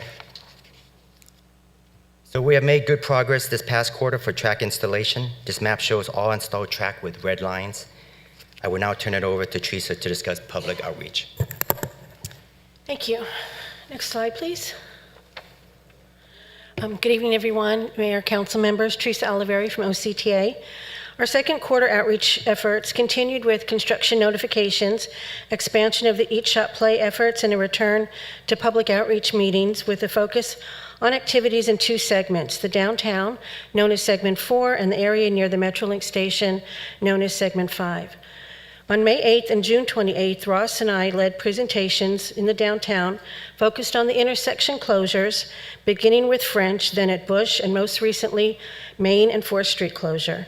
We provided an overview of the sequence of events the merchants and visitors would see as the work progressed. We answered questions and listened to merchants' comments.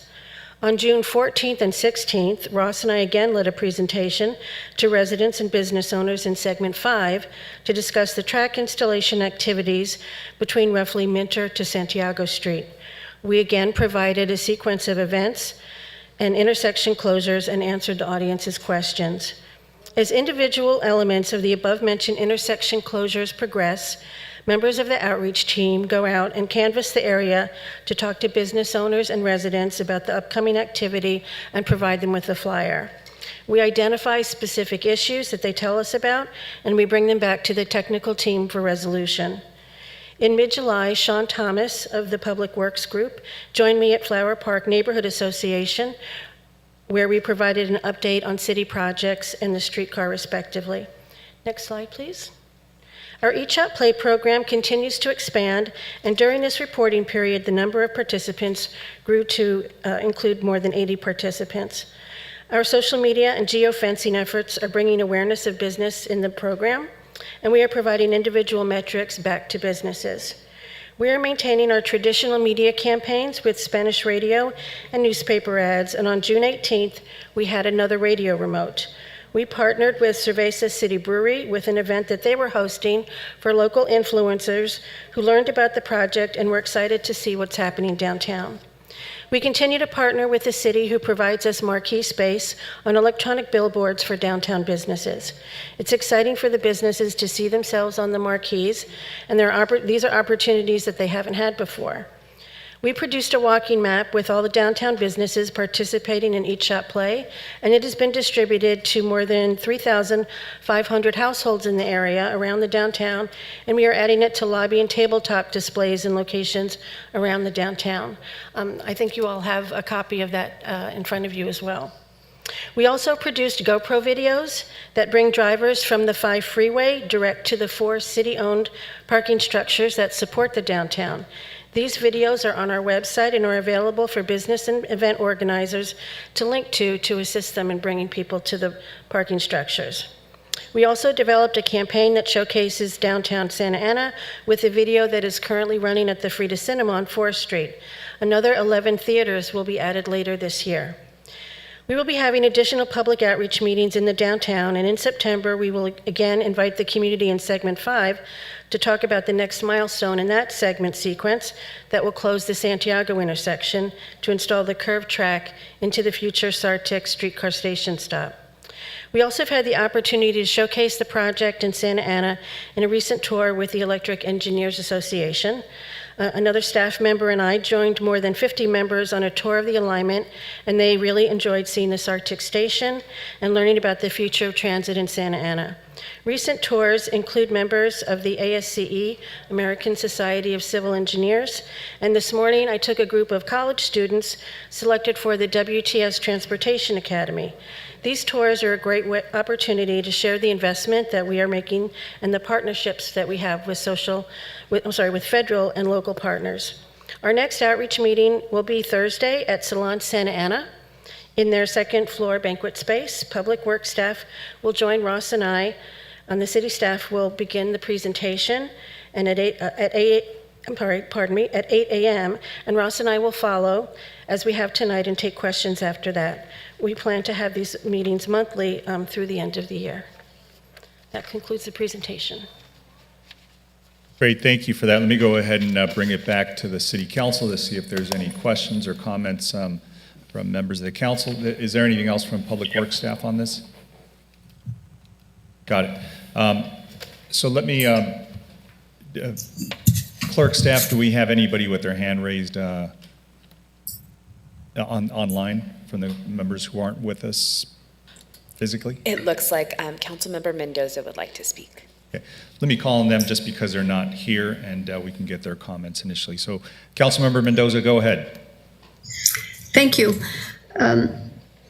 I saw in the presentation that the hours were extended so that the workers could work longer hours, and they were trying to finish or at least get the major part of the work done by Thanksgiving. Is that my understanding?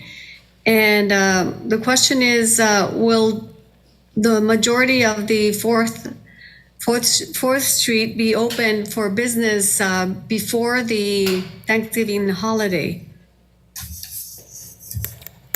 Mayor Sarmiento, Councilmember Mendoza. So I believe the main question you're asking is, will 4th Street be open for the businesses by Thanksgiving? That is our goal. We're working very hard towards that goal. It's going to be tight, but we feel that it is accomplishable. So just to give you perspective, our goal is to open up the roadway, both eastbound and westbound, from the Ross intersection all the way through French before Thanksgiving. We want the roadways to be open so this way customers, the public, can get access to the businesses. But keep in mind that the roadway work is the majority of the work, and that's what we're aiming for. There will still be ongoing work on a sidewalk as we're putting in those nice decorative pavers, the OCS poles, any of the electrical work and so forth, but that will be done within a construction zone that's not going to disrupt anybody on the sidewalk in terms of getting access to the business. So that is our goal. I also want to highlight that we're shooting towards a very important date that's coming up. We're working really closely with the city staff, the contractor, and pretty much it's all hands on August 24th and 25th. That is a big asphalt paving day for all of us. What we plan to do is pave the reconstructed Main Street intersection, but also pave basically from Sycamore all the way to Bush. So that whole stretch right there Sycamore, as you're heading east through the main intersection, to Bush, to French, is to try to get all that open on both the east and westbound direction. Now, as I highlighted earlier, one of the biggest constraints that we have is the asphalt supplier. We are battling other constructions in Orange County. It's hard to lock in these dates and also to supply, but we're working very hard to make them commit to that date. Thank you. Councilmember, any additional comments? No, that was it. Thank you. Thank you. And is Councilmember Lopez good? I don't see her hand raised Great. at this time. Let me go ahead and go with Councilmember Hernandez and then Mayor Pro Tem. Thank you, Mr. Mayor. First and foremost, thank you both for being here today. It's important to our businesses, it's important to our community, and it's important to the council. I want to start first by asking if you can clarify where Okta placed equipment at the Nova construction site. Sure. All the equipment needs to be maintained within the city's right-of-way, which where the work is being done. There's no equipment being stored on the private property, which is Nova, with the exception of the protective crowd fencing. These are the crowd fencing that you see also on 4th Street that separates the accessible sidewalk to the construction area there. The crowd fencing is placed within the Nova property to prevent any access into the construction zone. All the equipments are within the street itself and construction zone. Was Okta aware that they were putting children's lives at risk by blocking fire exits and blocking locations that were designated, to ensure that if there ever was an emergency, these children can safely exit a school? Were you guys aware that you were blocking an emergency exit? Well, I think it's important to understand that what has occurred has been coordinated with the city and also with fire authority. So we don't do anything in a black box. We communicate very well. So just to give you a perspective on the access that was described, is that within Nova Academy and the adjacent businesses that run along Sasser Park, unfortunately, that became an alleyway for the homeless. So homeless was using that as an access to get from one end of Sasser Park to the other end, and the homeless unfortunately interacts with the student. Working with the city, the law enforcement, and so forth, a metal gate was put in to block that access. We also understand that even though the gate was put in to prevent that access for the homeless, it did prevent maintenance access to a fire system that the fire authority needs to check. And so given that, we did coordinate with them again to remove the gate. I think what was really helpful was that when we removed their covered fencing around the storage yard at Sasser Park, also put in the lighting and added security, that really deterred the homeless from being in that area significantly. Even Santa Ana PD will attest to that.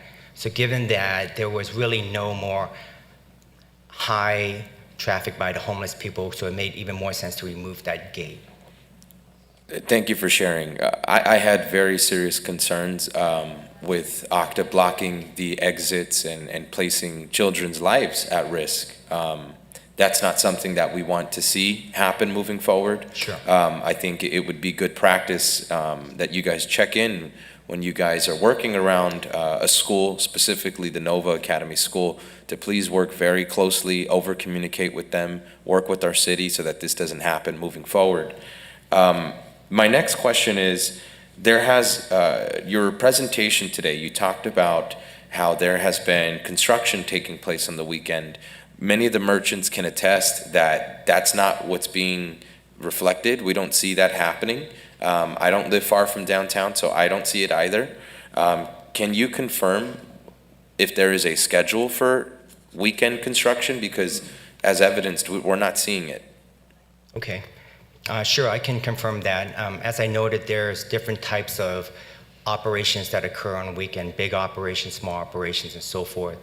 So starting with the large operations that occur regularly at the intersections, I remember there was a weekend work at the Ross intersection that we had to coordinate with city staff in regards to the Pride event, festival that occurred that weekend. So all that construction had to be coordinated to make sure that the participants have access to the event. We also have been working on weekends to make sure that the track work and the preparation for the track work at Ross intersections is also in place for the upcoming concrete pour. We have work on weekends on Bush when it was demolished to try to get ahead of that. So a lot of the demolition work, we try our best to work on weekends to get that done. Some of the smaller work, as I mentioned, deals with the subcontractors, and there are a handful of subcontractors on this project. Some of them are the rebars installers that are on the track bed itself.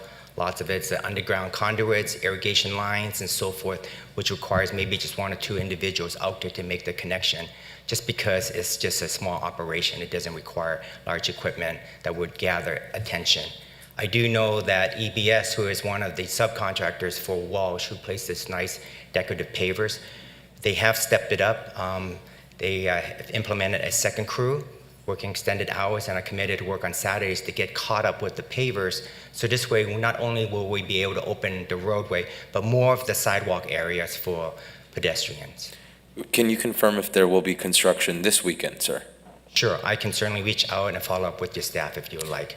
Thank you. I think something that will help everybody here on the city side and also put a lot of our businesses at ease is if we can have these schedules published weekly.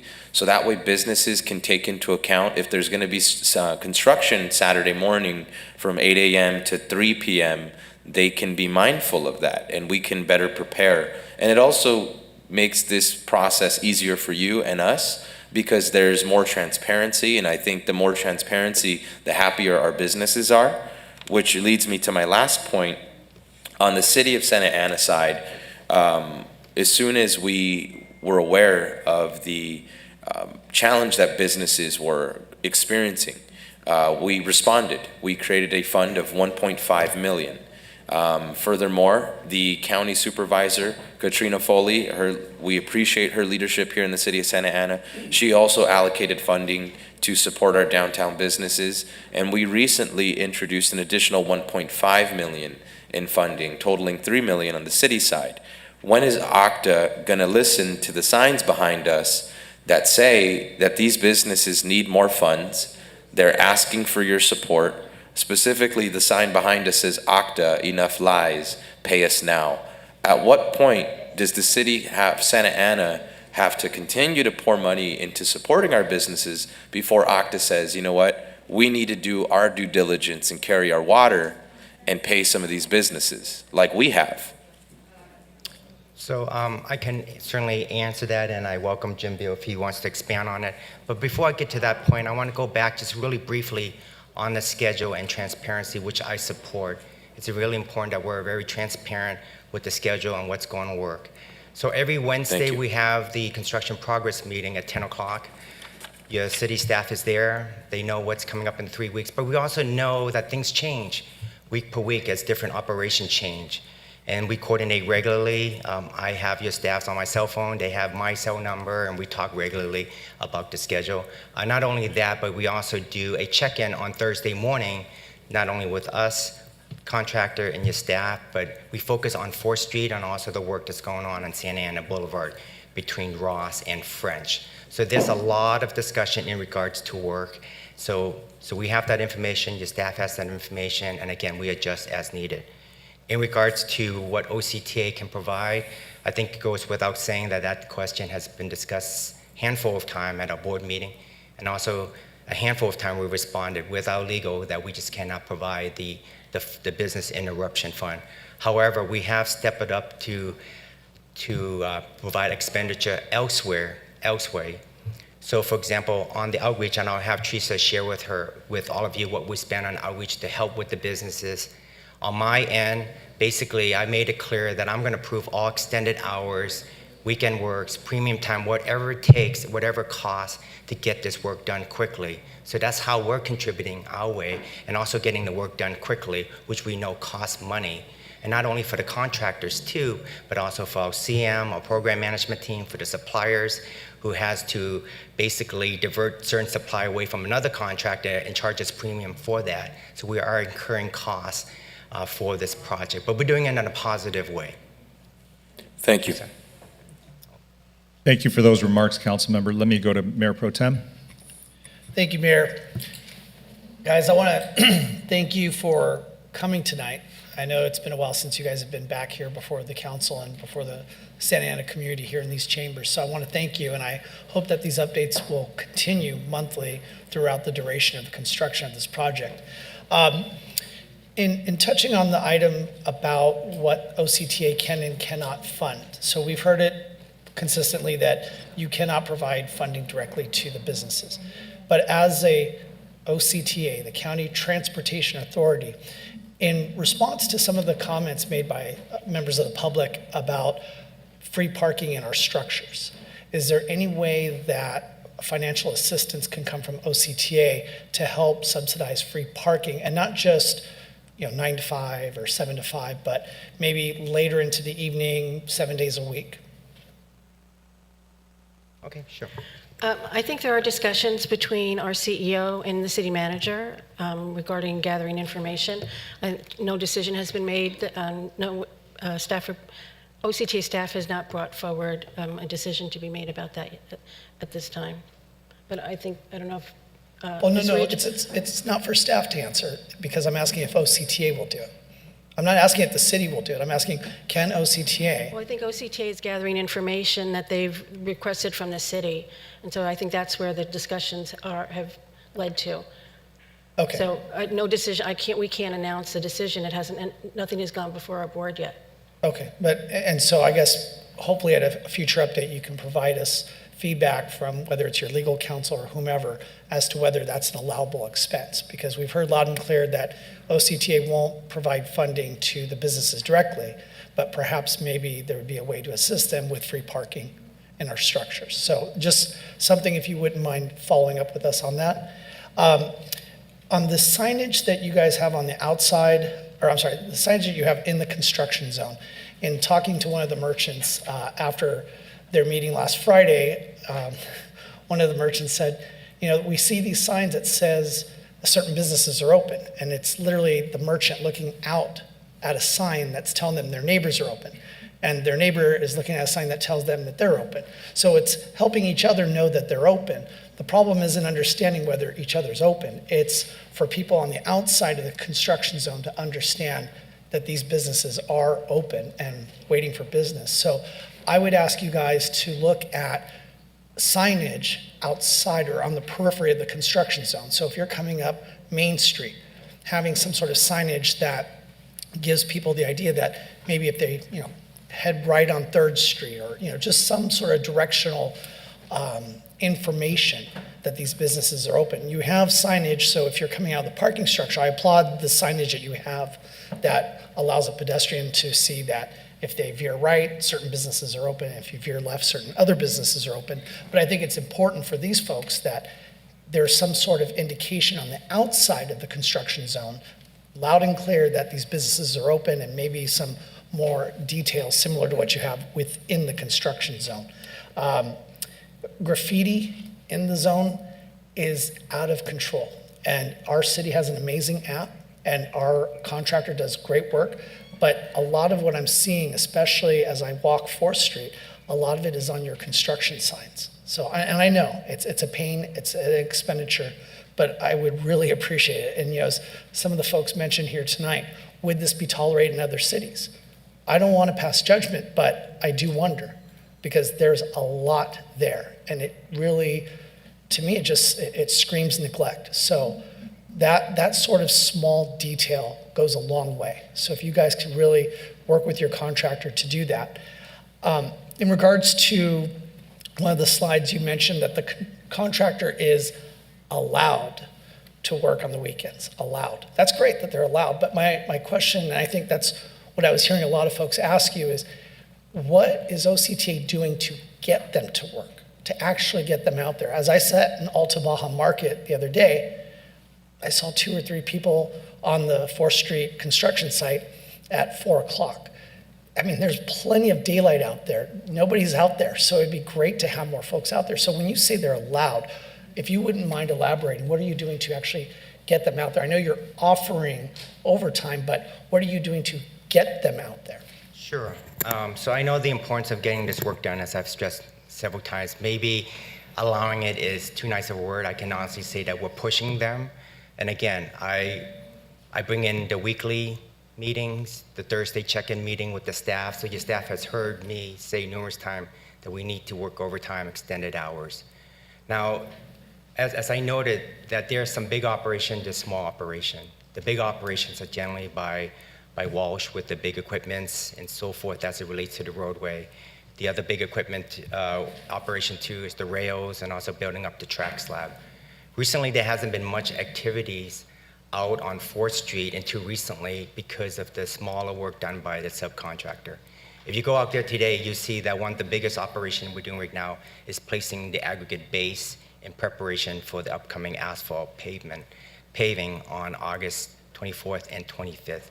Prior to that big operation in terms of placing the aggregate, there had to be some smaller work that had to be done by the subs. The subs, unfortunately, when compared to the primes, do have limited resources because they're a smaller company. And so they do have some limitation in regards to the weekend work. And that's where I would push them to work on the extended weekdays instead. So we are pushing where we can on the weekends. I urge you to maybe, and business to maybe look around and see that there are actually some workers out there. When I say some, again, we're talking about the smaller subs, not the big prime contractor with the big equipments. But we are pushing them, Mayor Pro Tem.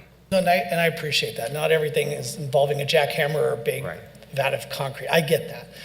But I think everybody would appreciate really leaning on the subs to get out there and get their work done because, especially for the timeline that you're sharing with us to get done by Thanksgiving, I mean, that's a lot of coordination. So I do not envy your task in doing that.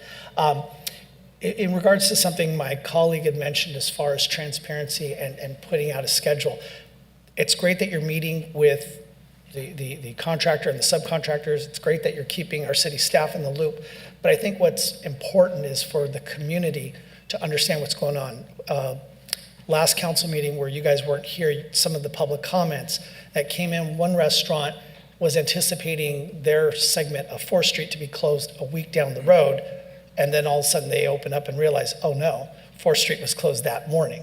And so they didn't know that. And so I kind of picked up on this theme in some of what you were presenting, like for instance with Nova Academy, you're coordinating with the city.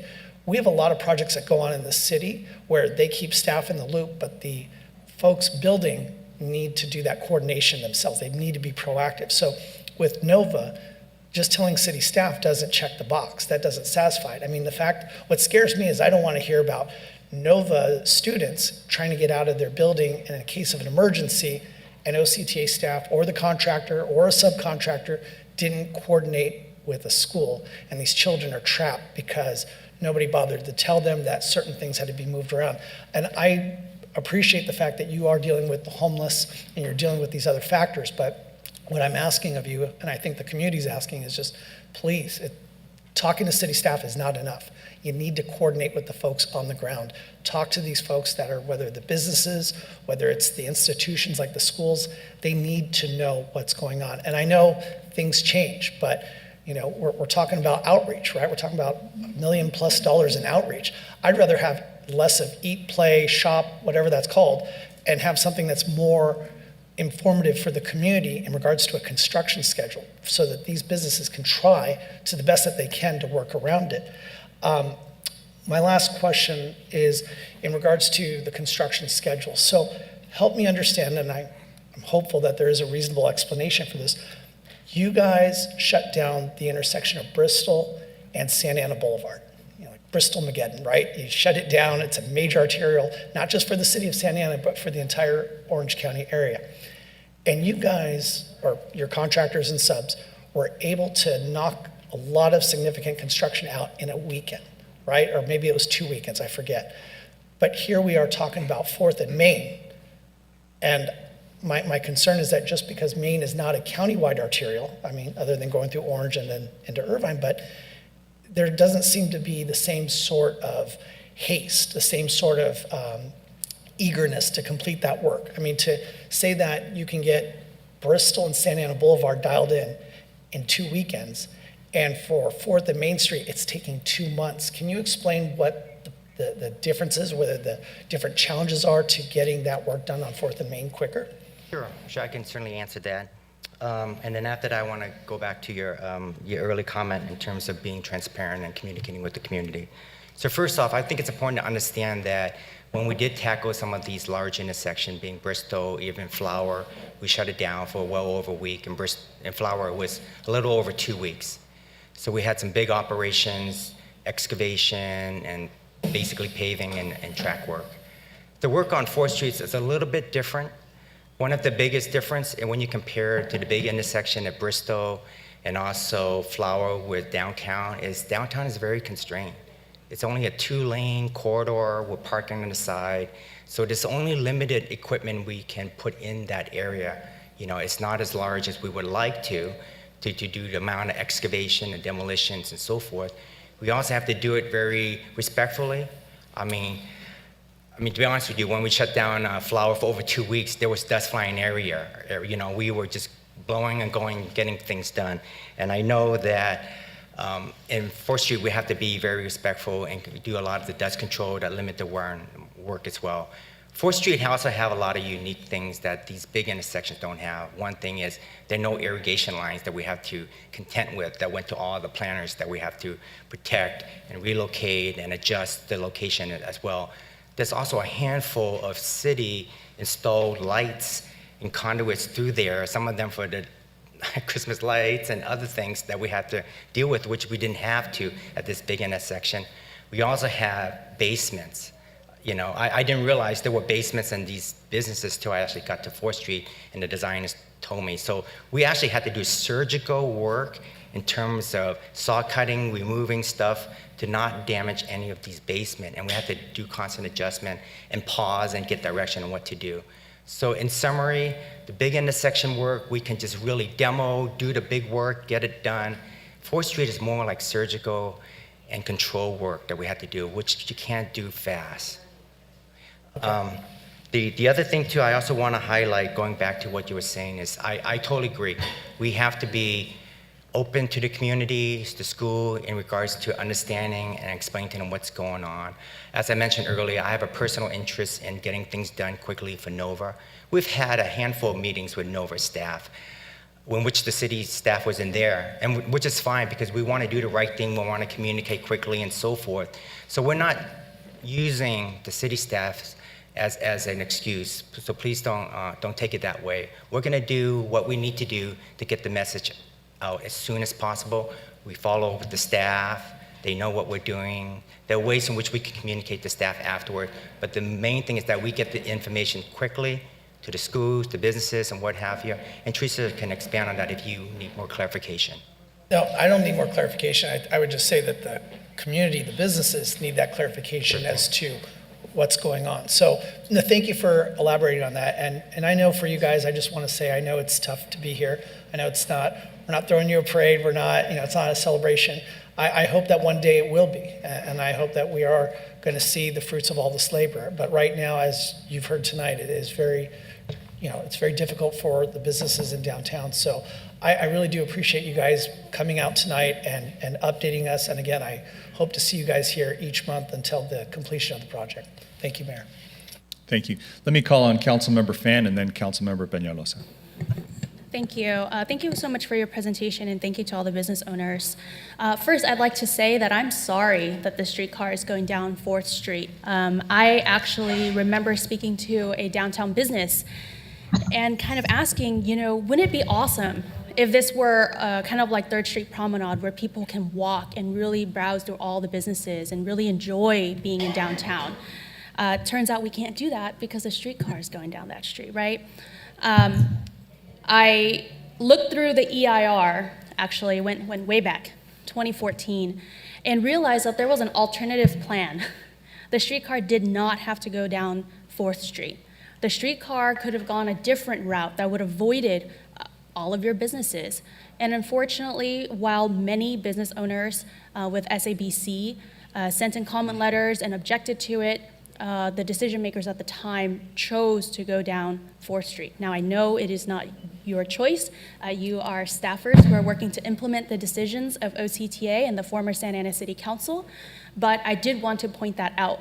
that we are now dealing with the decisions made by our previous council members, our board members on OCTA, and we're trying to do our best to help our downtown businesses. One thing I do want to ask you is that in looking at the EIR, it does say specifically that the overall construction activities is anticipated to be about 30 months, but the duration of concentrated construction activities would be no more than 6 months at one location along the alignment. It's looking like we're hitting that 6 months, right? On 4th Street? Yes, that is correct. So I guess what are we doing to, you're talking about, okay, we're authorizing, nighttime work, extended hours. Have we looked into hiring additional workers? So I just want to clarify, and I don't have the environmental document in front of me, so I'm kind of going off of memory and what I remember seeing it the last time, which was over 2 years ago. I do know that it talks about concentrated locations on 4th Street. So working with the city staff, building upon environmental document and on the design and the specifications and the restrictions that we have in place for 4th Street, one of the things we talked about was allowing the contractor to do concentrated work on a 2-block segment, and then no work on 2 blocks, and then another two blocks. So that's our way to control and minimize this disruption to the 4th Street businesses. So if you add up those multiple stages, it actually equates more than 6 months. Right. So, I just wanted to reiterate, that's what the EIR says. I didn't write it. Sure. Obviously, someone on staff did. And I wanted to make sure that our business owners know that that's what was presented to them, that no area would be closed longer than 6 months. And we are definitely going, we're hitting that time limit. And with that, I don't want it to be just a conversation between staff about what we can do with the transportation funds. We all pay into the transportation funds. Our tax dollars go into our transportation funds, and it should be no question as to what OCTA will do with those transportation funds, and that is to put it in an area that our business owners can utilize. And I understand if it is your legal counsel's decision, advice, that you cannot use it as a direct payment, but I don't think that there's anything at this time specifically stopping you to assisting a member agency to pay, for example, additional free parking 24 hours a day. I know that that is something that was great when I was eating in downtown. I expect that to be done quickly, and I know that it can be done quickly, so because our staff is ready and able to get that working.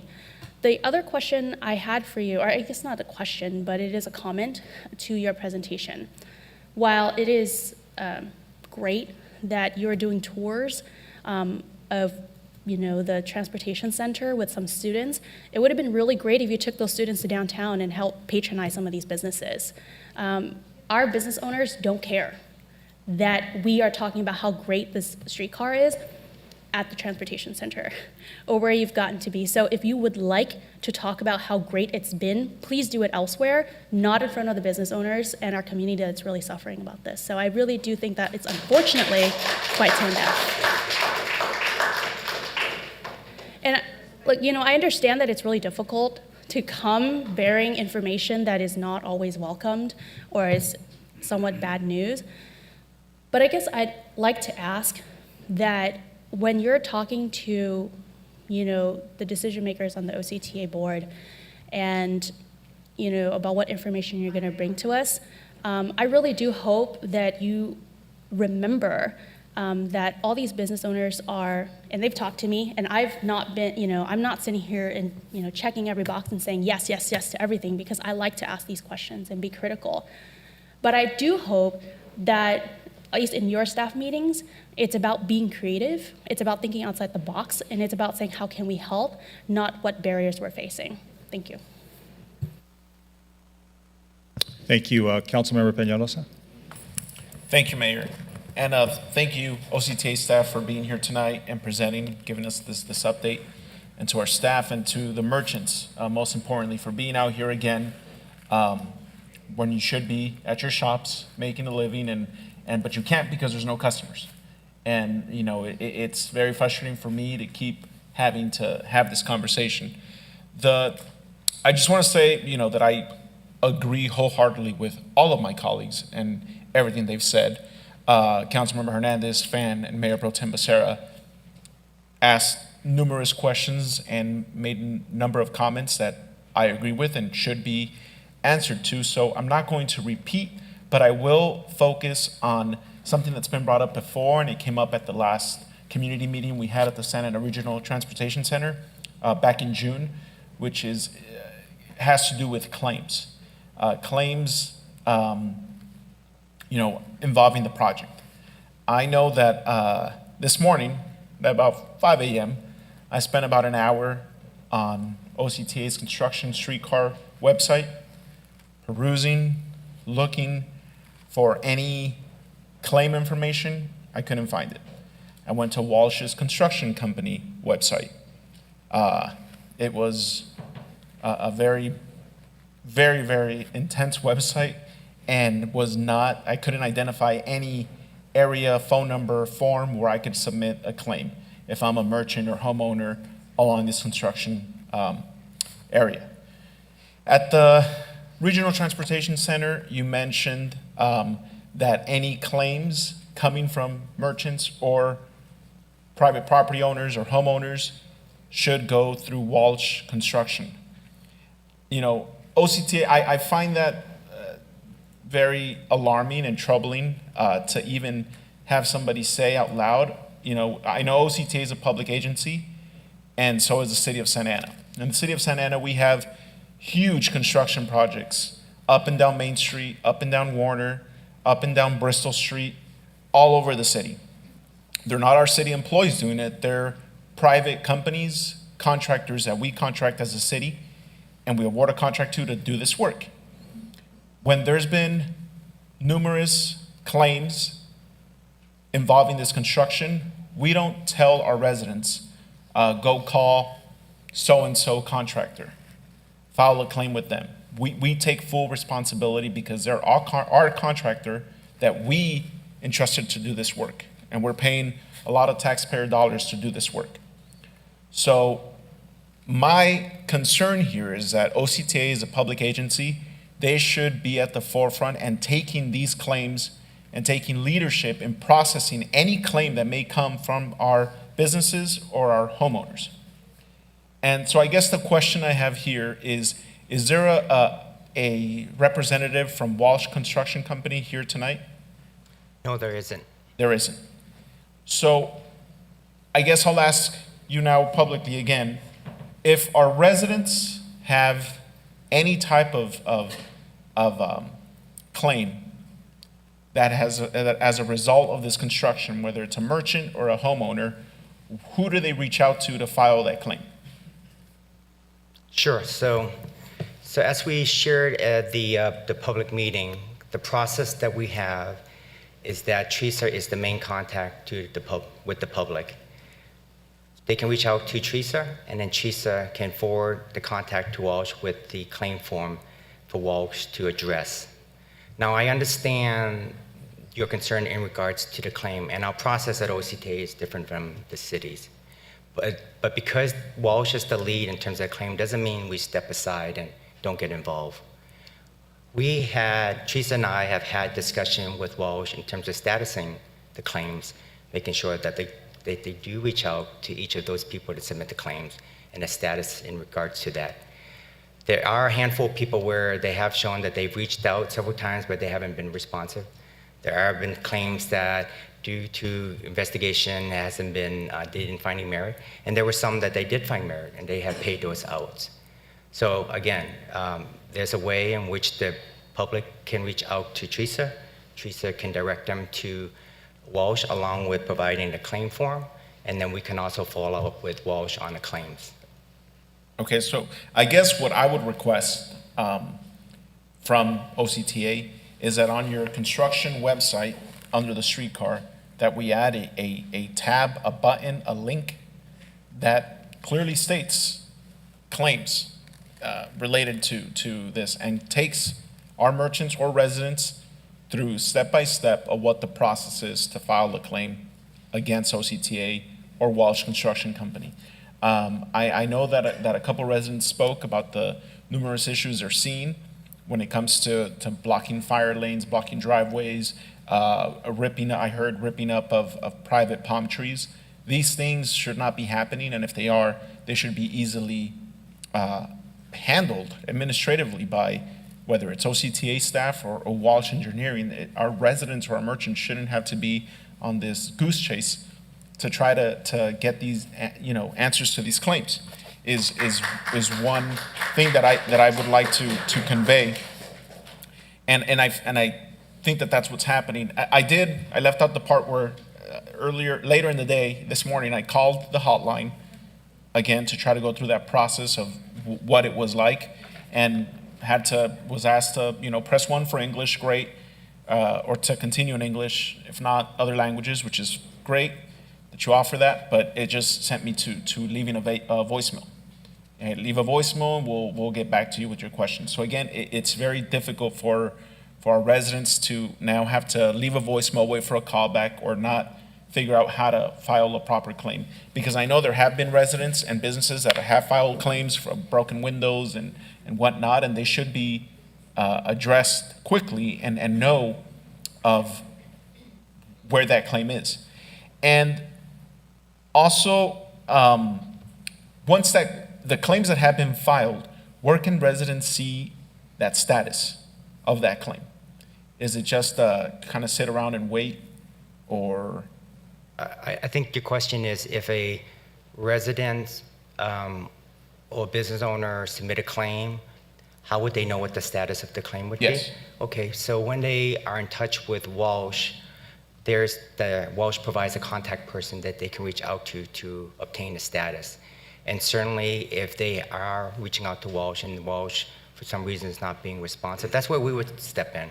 Again, we want to be involved, but we also want to go through the procedure that we have in place. So I would urge that person to reach out to Walsh to get the status. And again, if Walsh is not responsive, please let Teresa or I know. Okay, because I know it becomes difficult to rely on Walsh Construction Company, especially when Walsh in the last 6 months has filed lawsuits against OCTA for numerous impacts to businesses. I know there was a body shop that was their body shop painting area was getting impacted by the amounts of dust that was coming into it, so they couldn't perform their work, and that led the construction company to file a lawsuit against OCTA for not properly notifying and working with these businesses to try to help. And that's not in the downtown stretch, that's in other areas of the construction line. So when I know that there's lawsuits out there from the construction company against OCTA, and now OCTA is telling the public, hey, any claims go through Walsh, it doesn't give me a sense of hope or assurance that this is going to be taken care of, and that our residents and merchants are going to be left out in limbo, which I don't want to see. So I would hope that we work on putting a tab together like FAQs on your website that could properly take residents through this and see how they could go through this process and be updated in a timely manner. The other just wanted to mention is that there's still parking signage that directs people, exactly where to turn and where to in order to park, to visit our businesses. I know that it's still not properly, the signs are getting better. I've seen, which I appreciate, it's slow, but we're working towards getting, better signs, but there's still not, proper signage on how to get me from, if I'm on First and Ross and I want to make sure that I want to visit, American Barbershop to get a haircut, how can I park and where's the best way to park? And there's no signage, telling me where to turn and where to park. So if we could work on that as well, I would appreciate. Our merchants aren't asking for much. The repeating message here is signage, parking signage, free parking. I mean, these are very minimal things. And the which I would hope that we could do. I mean, I don't see why we couldn't. And the last comment I would just make is that I've spoken to a number of attorneys about what a transportation authority could do, and everyone seems to say that the legal team you have at OCTA is mistaken, and that you guys should look into looking for an outside opinion on whether you could address business interruption funds, which I know that many agencies across this country have done, and I'm pretty sure OCTA could do as well. So thank you. Thank you for those comments. Is anybody on, is Councilwoman Lopez good? It looks like Councilmember Lopez would like to speak along with Councilmember Mendoza, if that's okay. And Mayor, if I may just make a brief comment, and I know that this is important to you, and I know it's especially important to the people that showed up. I think I've commented on this before. We do agendize this as a staff update presentation on our agenda. So I just want to remind the council that in the future, if you want to have an extensive conversation, we just need to properly agendize this. Because we do have other items that are agendized and hearing times that are agendized and expectations of going through the agenda. So it's just a Brown Act issue in the future. So maybe we could wrap up our comments and direction to our visitors and then go on to our agenda. Got it. Why don't we do this? I think everybody's spoken with the exception of Councilmember Lopez and myself, and we'll, I think, end it there because everybody else has had a chance to speak. Go ahead, Councilwoman Lopez. Thank you, Mayor, and I'll make sure to stay under the 3-minute time limit that we have. But I really just want to say that I hope that we continue to see you at our council meetings.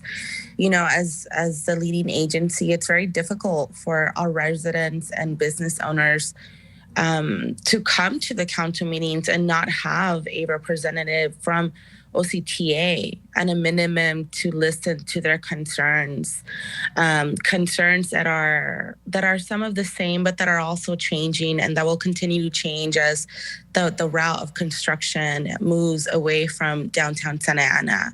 And I do think it's the bare minimum. I know that it's not, you know, as Councilmember Fan said, it's not always the easiest to be faced with so much critique, but I hope that we can continue to see you come here, follow up with their staff, and not just listen to the business owners, but really to go above and beyond to do whatever you can to help them survive this challenging time.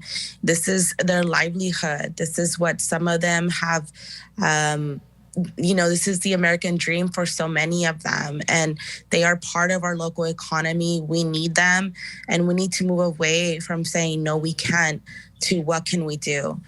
So thank you. Thank you for those comments. So I think everybody has had a chance to speak, and let me just begin by saying, please turn on the shot clock for me for 3 minutes. I don't want to speak any. They did that to me at the town hall in the downtown, so I'm going to do that to myself here. So I do want to say thank you to the public and the merchants who came here and spoke, and I want to thank our public works staff, and I want to thank OCTA staff for being here. So a lot of what was said, I think, is all relevant. One of the questions I had, and I think somebody posed it, what happened to the second bundle of $1.5 million that we dedicated? So we dedicated $3 million already, and I understand that the second $1.5 million is in the process of being dispersed this month. So that answers one of the questions I think that you all came to have. You know, one of the things I would say is that I know at the last meeting at OCTA, there was some very compelling testimony given by the merchants. In addition to that, there was some money that was dedicated as well by the board, dedicated, I think, $500,000 to have added work both in the evenings and on the weekends. So that's important. You know, I think what we need to do is document those, and I think when Councilmember Hernandez was talking about maybe a schedule, that really helps going forward and looking back. So we can say, you know, these are the hours that were worked this past weekend, this past week. It adds to the transparency, and it's incredibly important to the public trust. So I would say that's important. You know, I'm eternally grateful to Supervisor Foley, who went ahead and, you know, gave the 1.2 or dedicated the 1.2 in addition to this council. So I think for those merchants that are speaking to us, we've been receptive. So what I think has to be done is solutions have to come from the merchants as well. And I've had this conversation with Delilah Snell, and I think, you know, it's important that you all lead this. When you told us you need funds, we turned around and said, okay, we'll do $1.5 million and another $1.5 million, and we'll compel the supervisor to do the same thing. I'm in conversations with your state legislators, telling them, help the merchants. I'm advocating with them, and it looks like one is very close, but but hopefully we'll get there. The other thing I'm trying to see how we can do is two things. OCTA legal counsel says that they can't do business grants. That's either that's a legal question. My interpretation is different than theirs. But what I'm hoping to do is work with your federal representative and our federal representative, so they can talk to FTA, which is the federal agency that dictates these projects, and tell them, look, can you make an exception or a carve out for this project? That's one. In the alternative, the other thing that I had proposed was, and it's still being deliberated, whether or not OCTA can subsidize the free parking that the city is paying for right now, because that comes at a cost. Therefore, if they do that, those monies that we're expending for that free parking, we can use to disperse, because we don't have that conflict that OCTA appears to, at least what the council appears to tell them that they have. So that is one way of circumventing that, and I know they keep telling us that we're not providing the information. Well, I think our staff has, and to the extent that we let them know, here are the numbers. It's pretty easy to calculate how many hours and how, what revenue is needed to keep that parking structure and all the parking structures free. The other thing was, as I said, solutions need to come from you all. You spoke about a moratorium. There's a moratorium about to trigger on Thanksgiving. And that was something that was done years ago and negotiated years ago. And that's what the merchants wanted back then. I'm really compelling the merchants to say whether you want it or not. If you don't want it, we will be the first ones the city will be the first ones to tell OCTA, look, let's work through the holidays so you guys can get in and out as quickly as possible. Or do you want that moratorium as designed and as negotiated, whether you want it respected? So that's the merchant's decision to make. It's not ours, it's not OCTA's, it's the merchants to sit down and say, do we want this moratorium or not? So again, another decision that the merchants have to make. Nobody's gonna make that for you. We wanna listen to you, but you all have to be, reach some agreement and some consensus. The last thing I would say is, when it comes to the Revive dollars, I was going to ask the city manager if we could do something that's creative. I know we have some residual monies from the direct stimulus that we gave, and I know we had some because we used them for our gun buyback, which I still think was a little odd. But I think that what we could do is use the residual cards that haven't been during the first bundle. Whatever we have left, let's go ahead and distribute those to residents. But let's try to have them spend those dollars in the downtown. Maybe we could geo-fence that so when they use those stimulus cards, they can use them in the downtown and spend it only there, right? And if not, maybe create some brochures, some directories where we can, tell them, go shop here, go spend that money, because those are public dollars that they can be spending there. And you get a double whammy. Not only do you help people with their stimulus cards, but you help these businesses to receive those monies there. These are all solutions that, look, we can complain till we're all blue in the face. It's time for answers, and the answers have to come from all of us. Obviously, there's an issue at OCTA. They're having trouble coming up with some solutions. We're trying to work with them. This council has come up with the solutions of saying, here's $3 million. Let's do some additional parking. Let's do whatever we can. I'm trying to come up with some issues. I know we even had a meeting scheduled with Congressman Correa. I was ready to attend. It got canceled. And look, I don't know. I'm certainly here ready to say, let's talk to all of our representatives, not just at the local level. We spoke to the county. We need to speak to our legislators. We need to speak to our congressional delegation. We need to speak to everybody. So everybody needs to have a hand in this solution. It can't just be one.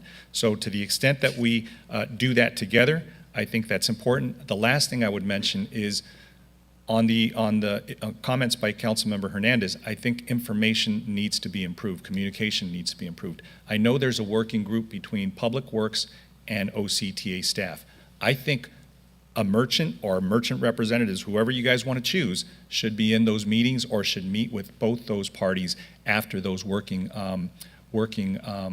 meetings are done. So that way what's going to be scheduled, what was scheduled, and you can have a role in decision making, because it's who better than you all to dictate how things should go. But I think it's about time that we all come up with solutions, and that's important. You all know that. Finally, the last comment I would make is I would request respectfully of OCTA staff to meet with the merchants in the downtown where they are. As we always say, meet people where they are, right? And I think for them to come here and have to wait, parking, different things, I think it's better to meet in the downtown and, talk to them directly. I think, I know there's a meeting coming up on Thursday, right, August 4th, but that's where the meeting should take place, because I know when I went to their town hall, it was full. And I think to the extent that you all meet them where they're at and come report to us, maybe on a quarterly, right? But the idea is you need to talk to them. And to the extent that we can be present at those meetings, I think it's important, but the engagement really needs to go between you and the merchants as well. And public works staff should be present at those meetings as well. So I think that just that's to let you know, we do have teams that go out and talk to the individual businesses twice a week. So we are sharing information with the merchants in the downtown. We go to where they are because, again, we're trying to be respectful and not, compelling them to come to multiple meetings. We said we're committed to having monthly meetings in the downtown, and we will. So we'll have those opportunities for everyone to come together. But we do go. I also go to the to the board meetings for the Santa Ana Business Council, as well as Downtown Inc. I went to the restaurant meeting last week, to talk to them. So we are having multiple conversations with the business owners. I think you could ask them how often they see outreach people from OCTA. I think they would tell you rather frequently. Great. So I'm going to ask the merchants, maybe they can have a representative that they can, a representative or representatives meet with you, after every working group, because I think it's important that for transparency, right? And also for their own opinion to be factored into the decision making of what's going to be closed, how quickly work should be done. But I think that you have some natural representatives that have been speaking. I know Delilah and Ana Laura, are good spokesmen, good spokespeople for them. I know at the town halls they lead the discussion. So maybe you make a point to set some time aside with all your meetings. If you're meeting with twice a week or whatever, or meet with them. And make sure they have information, because I think it's important. They could probably disseminate it to the group, and the group will be much better informed. So that would be my ask of you, because I think they need to have a better system of networking with you and getting that information. And just to be clear, I have requested meetings. We did have a standing meeting that we met with for a period of time, and then those meetings kind of fell off. So I'm happy to meet with Ana Laura, with Delilah, with whoever wants to have a meeting with me whenever they'd like to have it. Well, look, they're here. Maybe you guys should look at each other's calendars and, sit down and meet. But I think it's a matter of improving communication. So that's important, and they just want to know when it's going to be done. But let us know on the moratorium. It's really important that, merchants, you decide, do you want that moratorium as it's written right now respected, or do you want to extend that time so the construction can be done quickly? So I will do, and I'm sure this council will do, whatever the merchants want on that. So we need to have you all come together and decide what it is that you'd like to see with the moratorium, and we'll support that. So with that, thank you everybody for your comments. Thank you for staff for presenting that. Thank you for coming as well. Next item, I guess the next update is on COVID. It is, Honorable Mayor and Council members. It's a brief presentation tonight. I'm just going to touch on some key data, the new information about the new subvariants that are out there, but I'm going to keep it brief because you do have an agenda item, business item number 17, which is all about our efforts to recover from COVID. So as Daniel puts up the presentation, I first want to let you know that the state is working alongside with the CDC to help public health agencies manage COVID-19, and they have some interesting summary data points that they just recently released.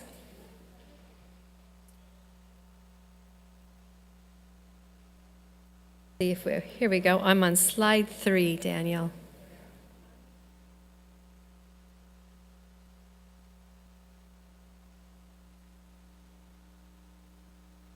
So as of July 29th, Orange County's 7-day test positivity rate is 15.9%. It is a 2.4% decrease from the week. And as you can see on the graph, the positivity rate is decreasing.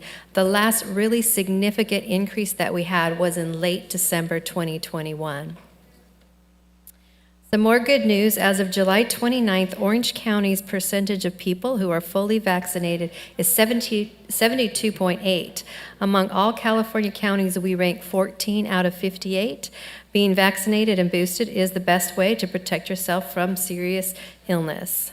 To further illustrate the impact of vaccines, hopefully you can see this one. It's a graph that depicts the number of cases for the last 7-day reporting period.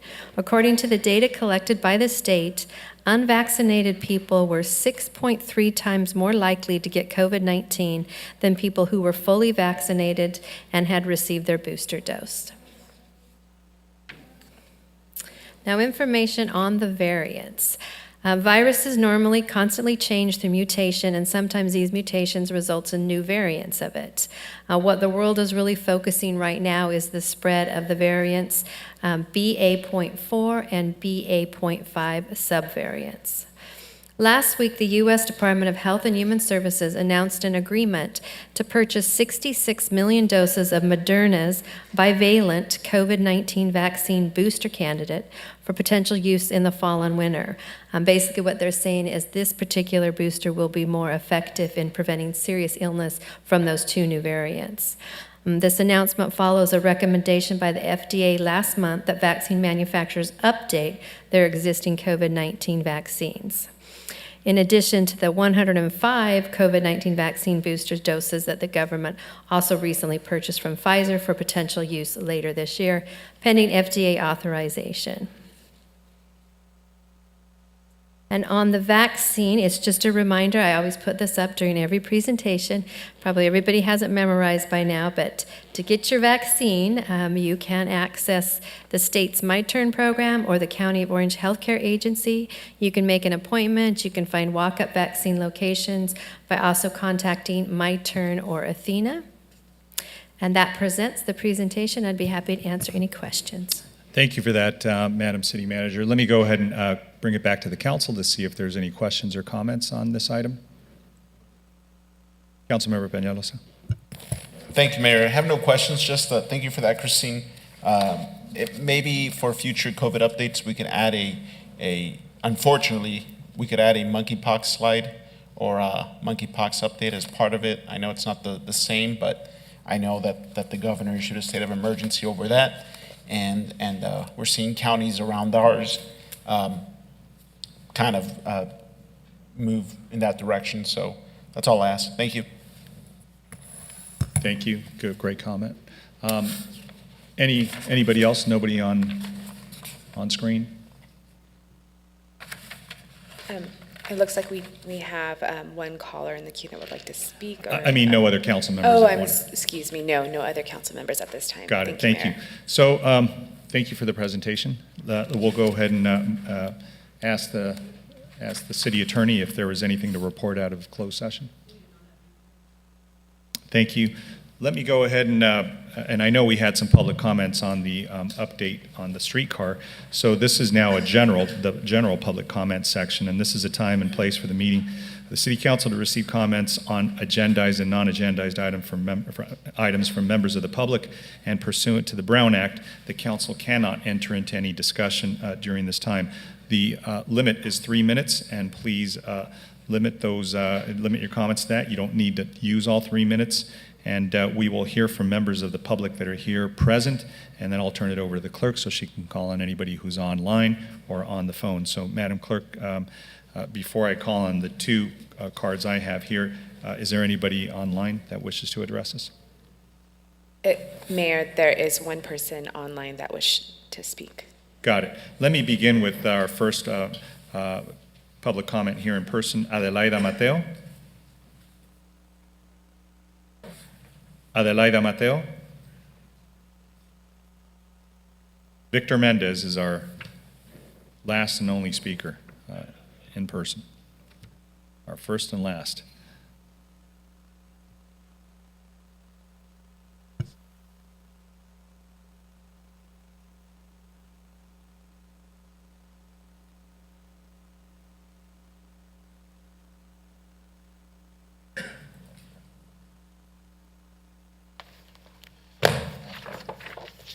evening. Am I on? I haven't started yet.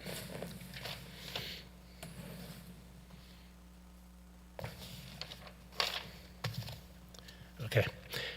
Okay, well, Mr. Mayor, thank you for your common sense remarks about trying to deal with this conflict of whether or not you can use federal funding for a BFF or a BIF, excuse me. I just might ask, just go straight to Lou and get FTA directly and issue a guidance letter. You don't have to be calling lawyers or getting opinions. I think you're on the right track. Just go to Lou, that's what he's there for. He knows who to call at FTA. He'll get the deputies involved. He'll get the right information and kind of put an end to all this. But again, common sense direction where you're going, and we appreciate it. The other thing I just want to comment is, I don't know if anybody's ever considered using local part of the funding for the BIF. We keep talking about this problem or conflict with the federal part, but there's also a local part of this funding. So I'm sure they have the ability to segregate this money or have this money segregated, and why can the money be drawn from that part? And what's the constraint there? So just some options. I don't want to, but I'm really here to talk about number 17, this plan or the lack of the plan that was presented by staff. It's just very difficult to understand what this plan really means and what it's saying.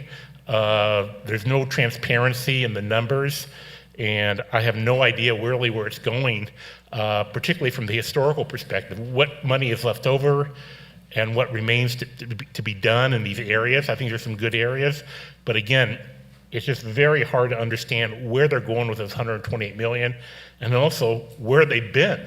So how can you have a plan to know where you're going if you don't know where you've been? And for example, I don't know if you're repeating this 5K run based on that plan. I can't tell the difference. Are you doing another $700,000 I Street?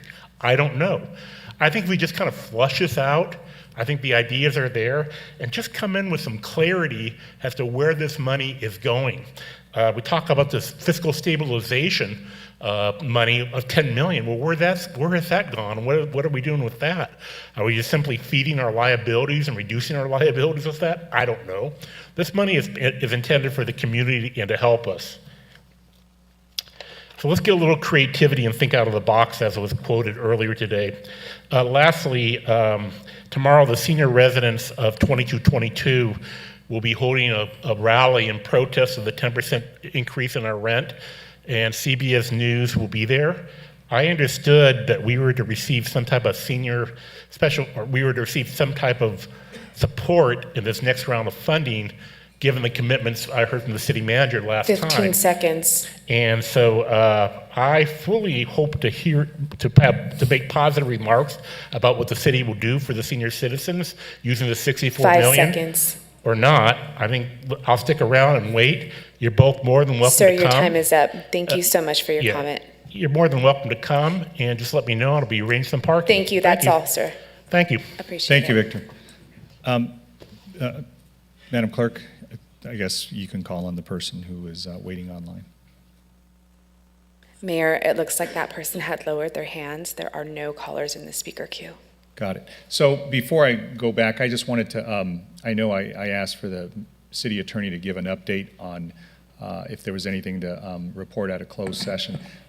I know there was an item on the clerk. Is there something maybe you can just generally say and not go into too much detail? Yeah, Mayor and council members, if you'd like me to, we don't have legally reportable action, but I do understand you've had inquiries about your city clerk position. It is a position that is appointed by the city council. As previously reported, we informed the public that the city clerk's employment agreement had been terminated for cause, and so the city council is now gone into closed session to talk about who they might appoint and what that process looks like. So I can report that the city council has put together an ad hoc committee, that the ad hoc committee will work with the Human Resources Department to identify candidates, and that you may also be looking for someone to serve as your interim. We want to assure the public that the elections process and the operations of the city clerk's office continue to proceed smoothly, and that we have the resources we need until you can identify another candidate. Great, thank you for that clarification. Let me just, for full transparency, say that I appointed Mayor Pro Tem Councilmember Hernandez and Councilmember Mendoza to serve on that ad hoc committee for the search and recruitment of a new city clerk. So with that, let me go ahead and move along to the consent calendar section of the meeting and ask any members of the council if they wish to recuse themselves or abstain on any items, or if they wish to pull any items for individual consideration.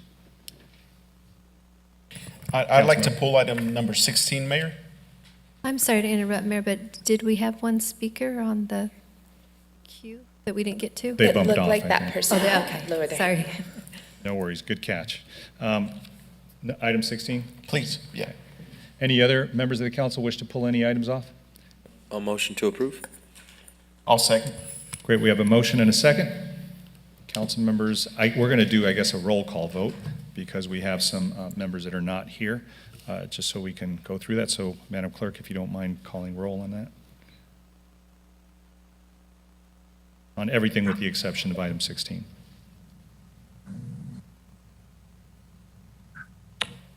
Mayor, can you repeat who motioned first? It's to move the entire balance of the consent calendar with the exception of item 16 that was pulled by Councilmember Peñalosa. Motion came from myself, second by Mayor Pro Tem. Thank you for that. Sorry about that. No problem. Oh, Peñalosa, Councilmember Peñalosa. Thank you for clarification. Apologies.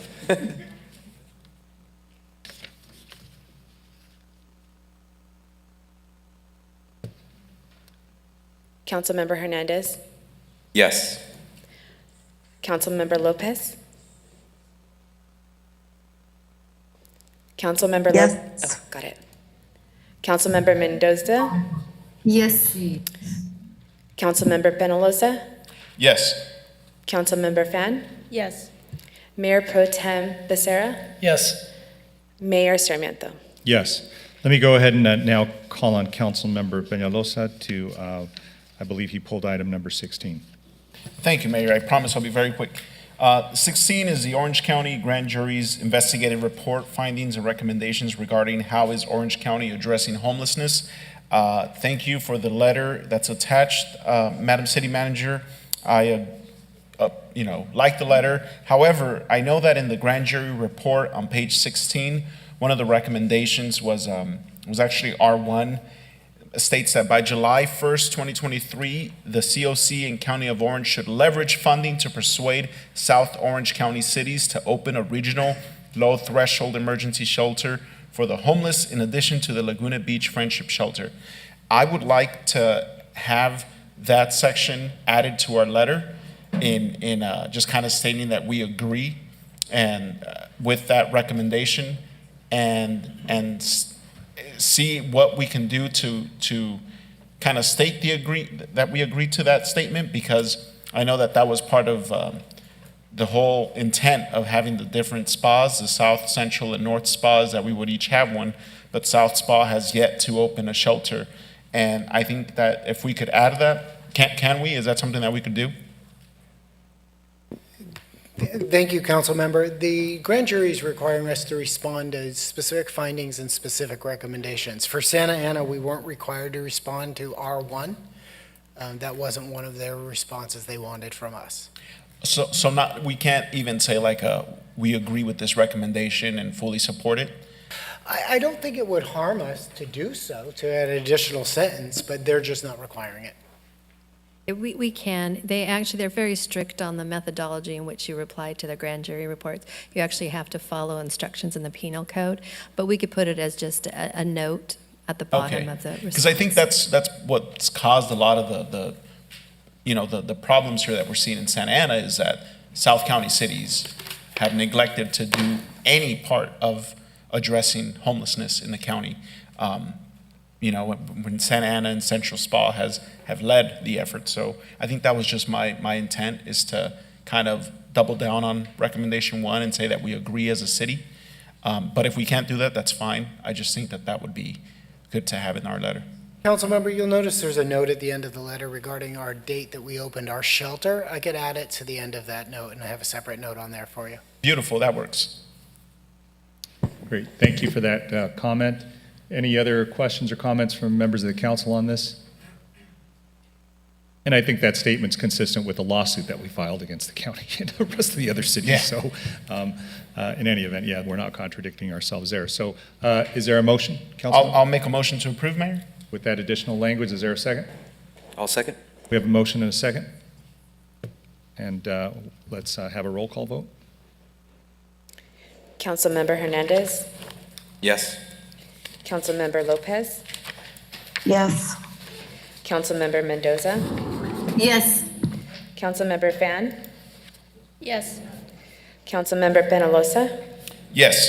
Mayor Pro Tem Becerra, Yes. Mayor Sarmiento. Yes, that brings us to the business calendar item number 17, and this is to adopt a resolution to appropriate the $128 million in American Rescue Plan money that we call Revive Santa Ana. So let me go ahead and turn it over to staff for a brief presentation. Thank you. Honorable Mayor and City Council members, this is an exciting item. We have received in the bank the second tranche of the $64 million, so we want to revisit the programming that you had previously approved.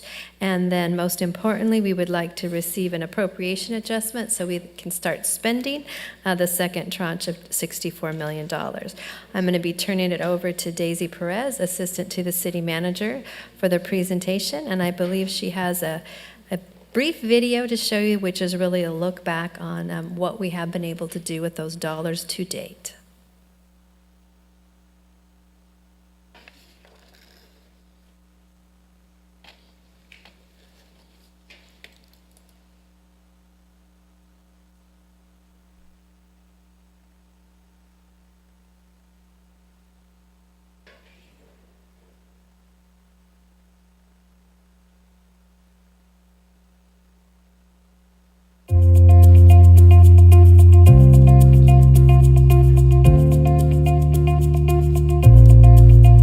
Approximately 1 year ago, our City Council unanimously approved the Revive Spending Plan. It involved federal stimulus money that would enable us to help our community recover from pandemic. We've now accomplished the first year of it, and we've rolled out some tremendous programs directly providing resident assistance, direct assistance to businesses, food distributions, investment in our parks and libraries and community centers. And as we complete this first year, we want to look back at all of the projects we were able to accomplish as we get ready to move into the next phase for a total commitment by the federal government of $128 million invested in improving our community's recovery from COVID-19.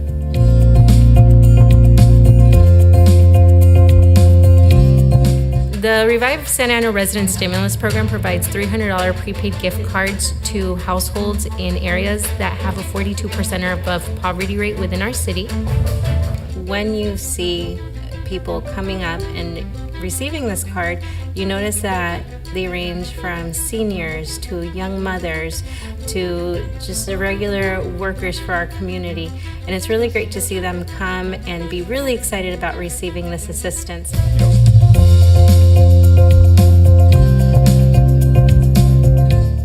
The Revive Santa Ana Business Program Grant is a grant available for businesses in the city of Santa Ana. We provide assistance by connecting businesses to business seminars. After a business completes the business seminar, the business is eligible to apply for a business grant in the amount of $1,000. The Economic Development Division has received a positive response from businesses in Santa Ana. Many have taken the opportunity to participate in the technical business seminars and have applied for the grant. To date, we have approximately 140 businesses that have participated in the program.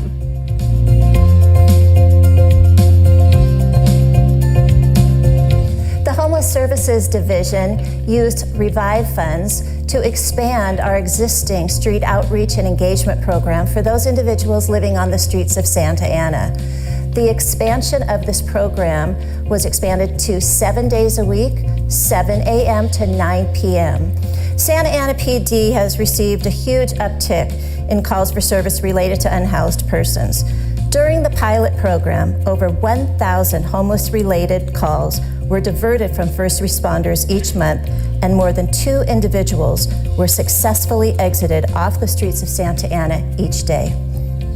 This program has not only provided assistance to numerous individuals on the streets, but has reduced many of the non-emergency calls for service that Santa Ana PD previously responded to. Having the ability for Santa Ana to dispatch either Santa Ana PD or the highly trained case managers out onto the street provides the best outcome for all.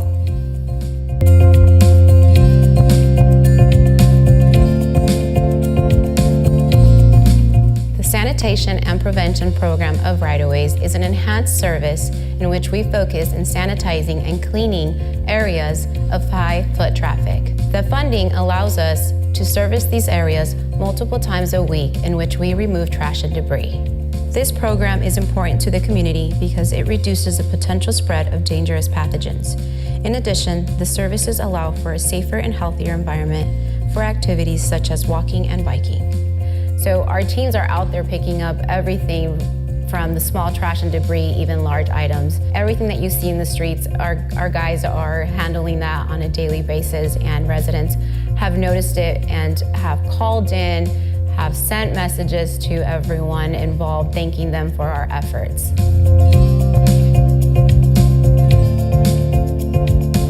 United Across Borders is a foundation, and we have about 80 volunteers, and they're all from Mexico City. We provide different services. We have a food pantry, food assistance that we do Mondays and Wednesdays from 10 to 12. And we also sometimes we do school supplies. It's between 300 families on Monday. It can be 300 on Wednesday. Sometimes it's more. So it varies, like, but adding all together, we probably do 1,000 families a week. I don't think with that grant, I'm gonna be able to get my own space so we can have families come here and feel safe that they're gonna have something to eat. So thank you, Santa Ana, and thank you for being there for us.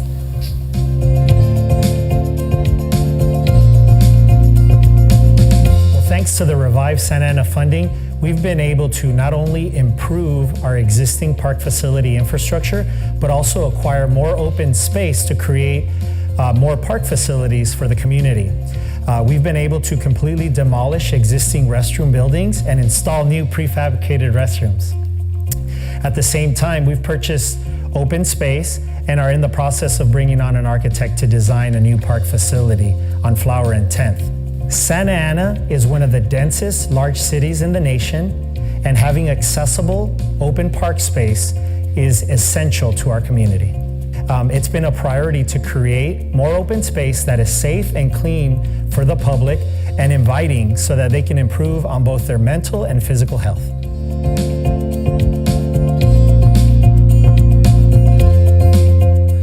The Santa Ana Public Library has a wide variety of programs and services funded by Revive Santa Ana. We have programs for people of all ages and abilities. Our technological and digital literacy program series has had a major impact on our community and on the people attending these programs.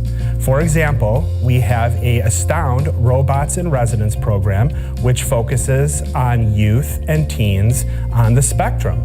We also have an Extreme Lab program for children and families that makes the connection between technology and art.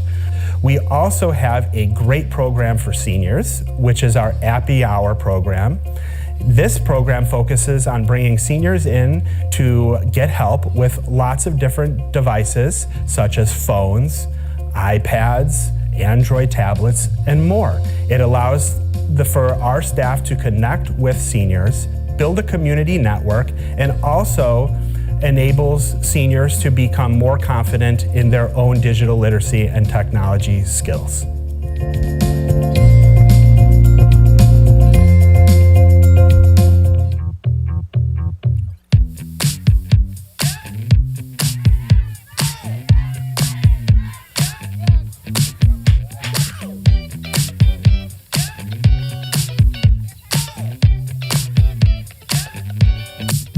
Today is opening day for the two softball teams we created.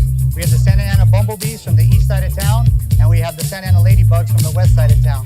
This is just us spreading our outreach beyond the PAL Center and reaching more kids in the community through athletics.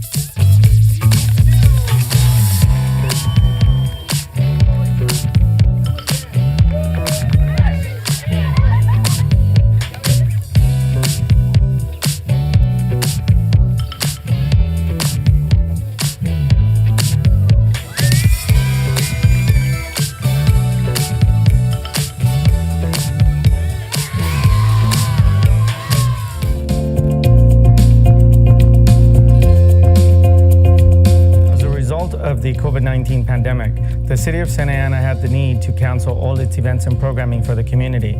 As we began to look at ways to reinvigorate our city, and through the funding received through the Revive Santa Ana program, the City of Santa Ana was able to implement the 5K run. The excitement that this event built in the community, resulted in over 1,200 people participating in this event and enjoying the activities that followed. All those that completed the event were able to receive a t-shirt and a commemorative medal to help them to remain motivated to continue to develop a healthy lifestyle and begin to socialize as a family and as a community once again.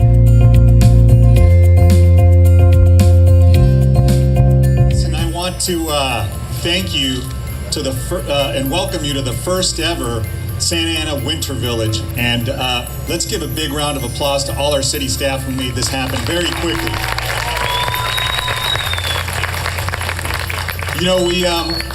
When we started thinking about what we could do to bring back Santa Ana, and after this long 2-year COVID hiatus that we had and the difficulties that everybody was facing, we wanted to do something fun that we could bring back for the kids.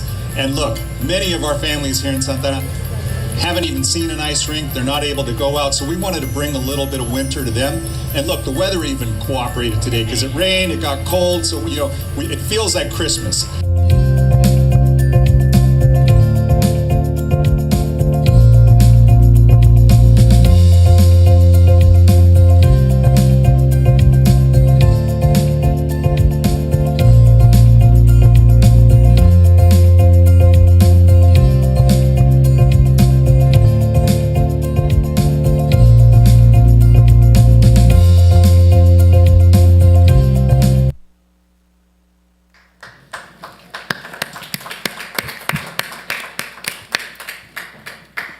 We also have a brief presentation where we're going to walk you through, you remember from the times that we've been there before you, we created 5 different functional areas that we focused on for our individual programs. Those areas include recovery from the pandemic, direct assistance programs, public health and safety, critical infrastructure, and city fiscal health. So now Daisy's going to walk you through each one of those buckets, but then go into a little more specifics on the programs that you had previously requested within each one of those. So I will turn it over to Daisy. Good evening, Mayor and City Council. So the first of the 5 spending buckets was recovery from the pandemic, and total from the $128 million, we will be investing $8.2 million. And then in addition, we have an additional $4 million in a separate grant that will also go towards these efforts.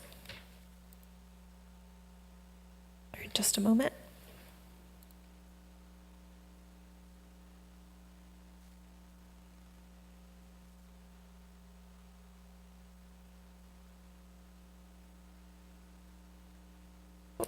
There we go. Okay. One of the programs that was highlighted in the video was the sanitization and prevention program.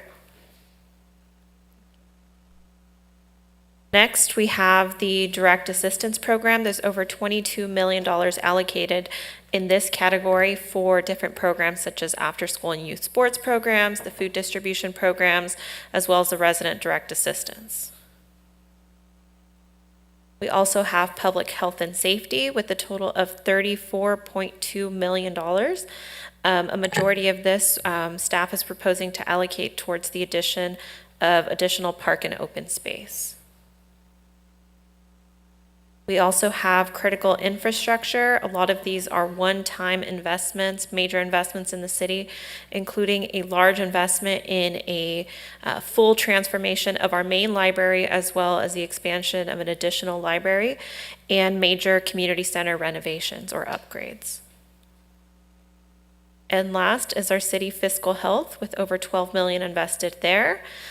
Due to the federal allocation in our formula, we actually did not have any revenue loss, but the federal government is letting us allocate up to $10 million, which we're proposing to allocate the max for a reserve. In addition, we have additional funding that's allocated towards administration and contract management.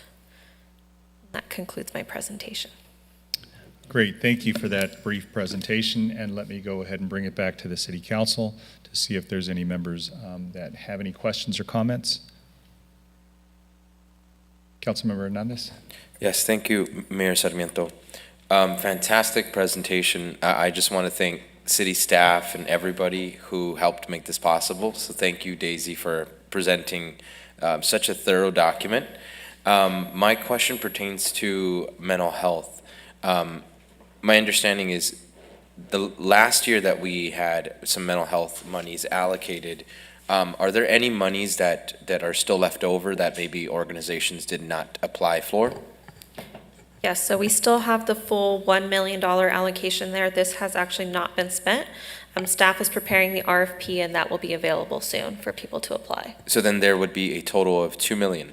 $1 million, so none of that funding has been spent yet. Okay, so it hasn't been spent. Okay. So with the additional tranche of money here, there is opportunity for us to increase that? Correct. So it's up to the City Council tonight to decide how you would like to allocate the funding and if you would like to propose any changes. Okay, thank you.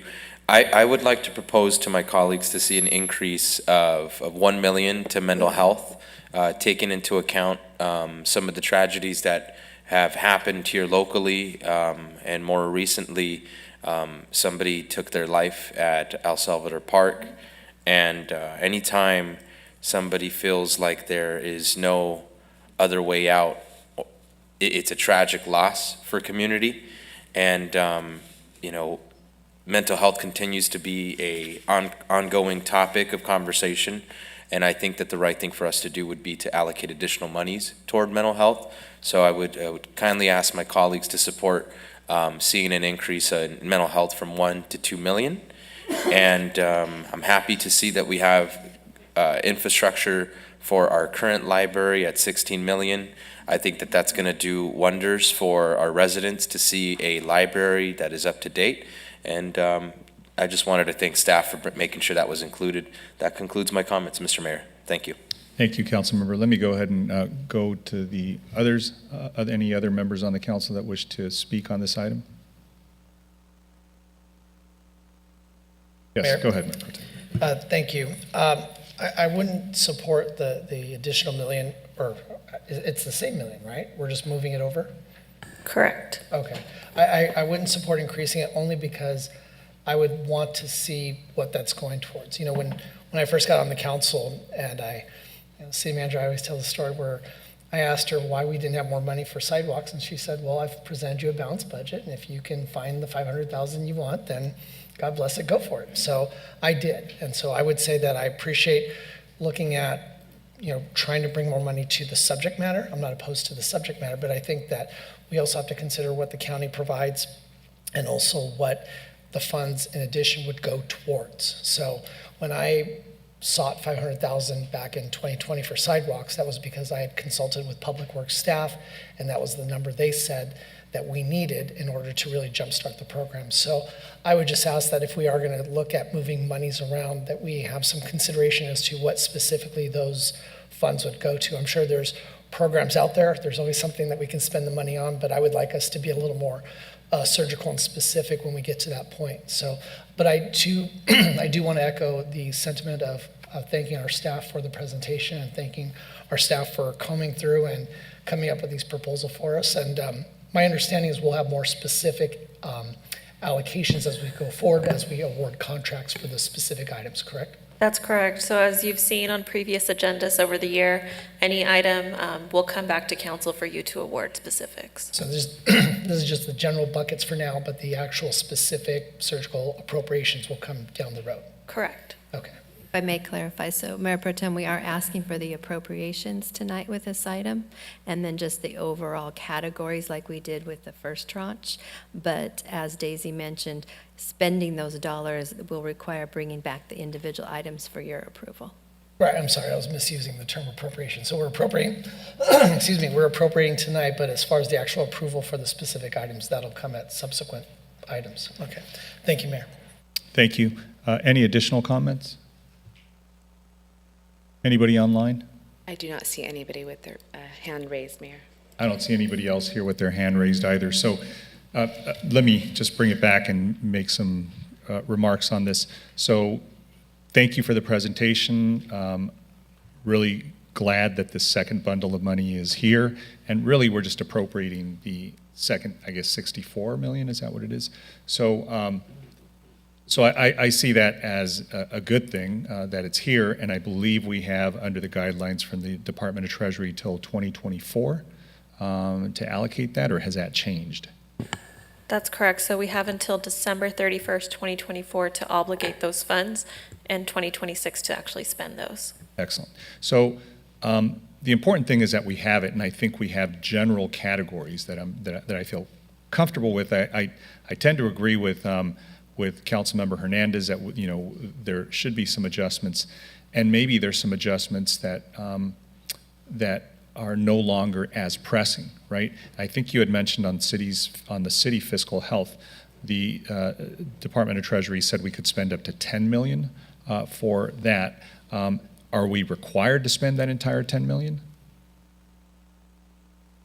You're not required to, but that reserve that we thought we weren't going to be able to receive anything, by them allowing that basically would be transferring $10 million to your general fund, so you actually would have a much greater ability to use it for other things. So it would not be subject to the Department of Treasury's regulations for COVID related. So by taking that reserve that we are entitled to, it becomes general fund type of expenditure. Right. You know what would be helpful, I think, is if you can bring back an item as well, or as we go through and allocate, expenditures, specific expenditures with this, is I know that the guidelines from the Department of Treasury have been fluid, right? So they've changed our, the auditing and accounting, and what categories we can spend this in. So just as a hypothetical, let's say we wanted to use some of this money for relief for the downtown, just speaking. This is COVID relief money, so we can't really spend it as business interruption grant funding. But maybe that definition of what we can spend it on is ever evolving, right? So if we could just do a check-in, that may not be the case, but I'm using that as an example. So to the extent that we had initial guidelines given, have those guidelines flexed in any way and in any categories? That would be helpful for me as we go through, allocating and appropriating money for specific And we programs. certainly do, and we check in all the time. We actually have legal assistance that helps us interpret the changing guidelines. Got it.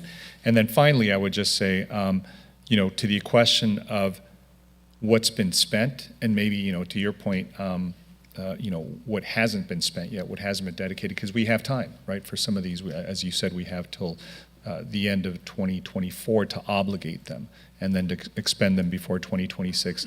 What that, what's residual still, what went unspent from the first bundle would be helpful, because that way we can see, I don't know how the pandemic is going to evolve, right? So is sanitization at that level necessary? Right? Those are things that I think we can, see, and if that hasn't been expended, or do we need to obligate that same amount going forward if the pandemic seems to be calming down? Those are just things that the whole structure of this is changing, and as we go through, and God willing, this is something that is not behind us, but is much less intense in nature than it was 2 years ago. I think we can make some adjustments, right? And so those are things that I think are helpful in our decision making as we go forward. So those are my comments, and I think that I just want to look at this as we go through now a little bit more scalpel-like, because this is it, right? I mean, this is we're not getting a third bundle. This is the final bundle, and so to the extent we can use it very intelligently, is something that I hope we do going forward. So that said, I'm not sure if there was a motion.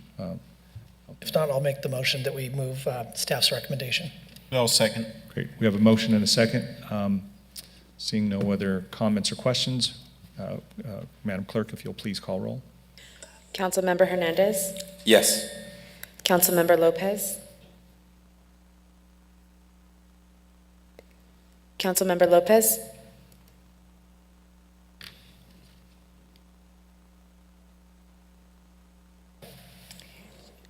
Councilmember Mendoza.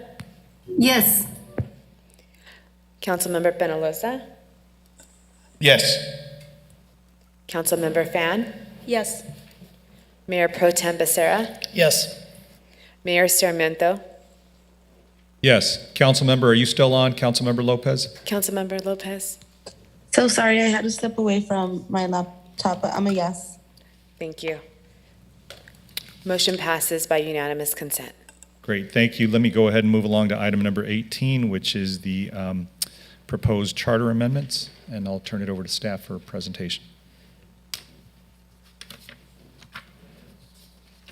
You have a presentation, Mayor. Before we get the presentation started, I do want to make one comment. What you're going to find in the presentation is that staff has brought forward all of the requested ballot items with the exception of one item. So during the July 19th discussion, Councilmember Hernandez suggested that the council consider a charter amendment to permit non-U.S. citizens the right to vote in city elections. He cited to the cities in the state of Maryland and the city of San Francisco, which had approved similar proposals. And it was something that the majority did direct us to move forward and review the matter and prepare potential charter amendment language. Our city attorney's office researched the matter and found that the proposal is an issue of first impression in California for a charter city like Santa Ana. Research revealed that 11 towns in Maryland and 2 in Vermont have implemented similar proposals. The city and county of San Francisco voting system does not pertain to city council elections, and a New York City proposal was struck down by a state appellate court.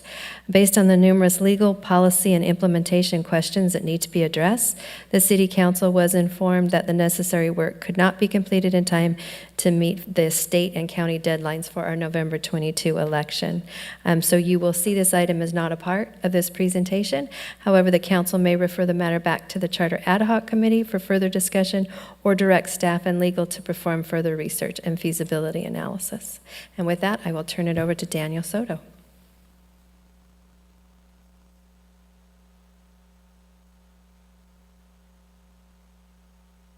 Good evening, Mayor and City Council. I have a brief presentation for you on tonight's agenda item.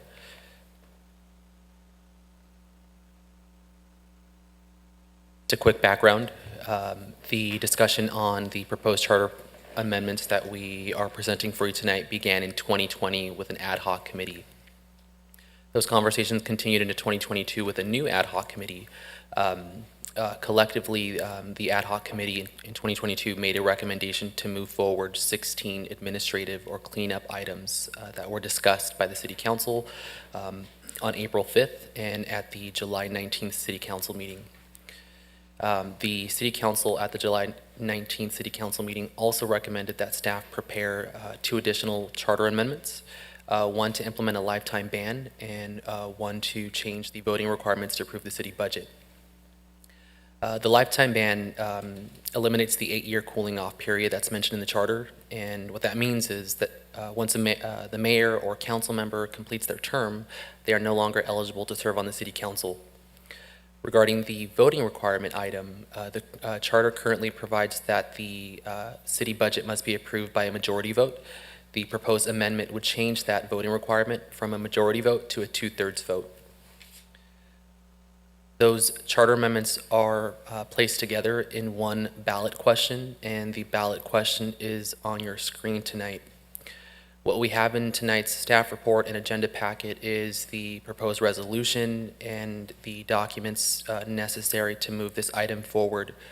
So tonight, staff is recommending that the City Council adopt a resolution placing the ballot measure on the November 8th, 2022 election ballot, authorize the filing of arguments and rebuttals, and designating up to 5 council members to author those arguments or rebuttals, directing the city attorney to prepare an impartial analysis, and directing the clerk of the council to publish legal notices as required.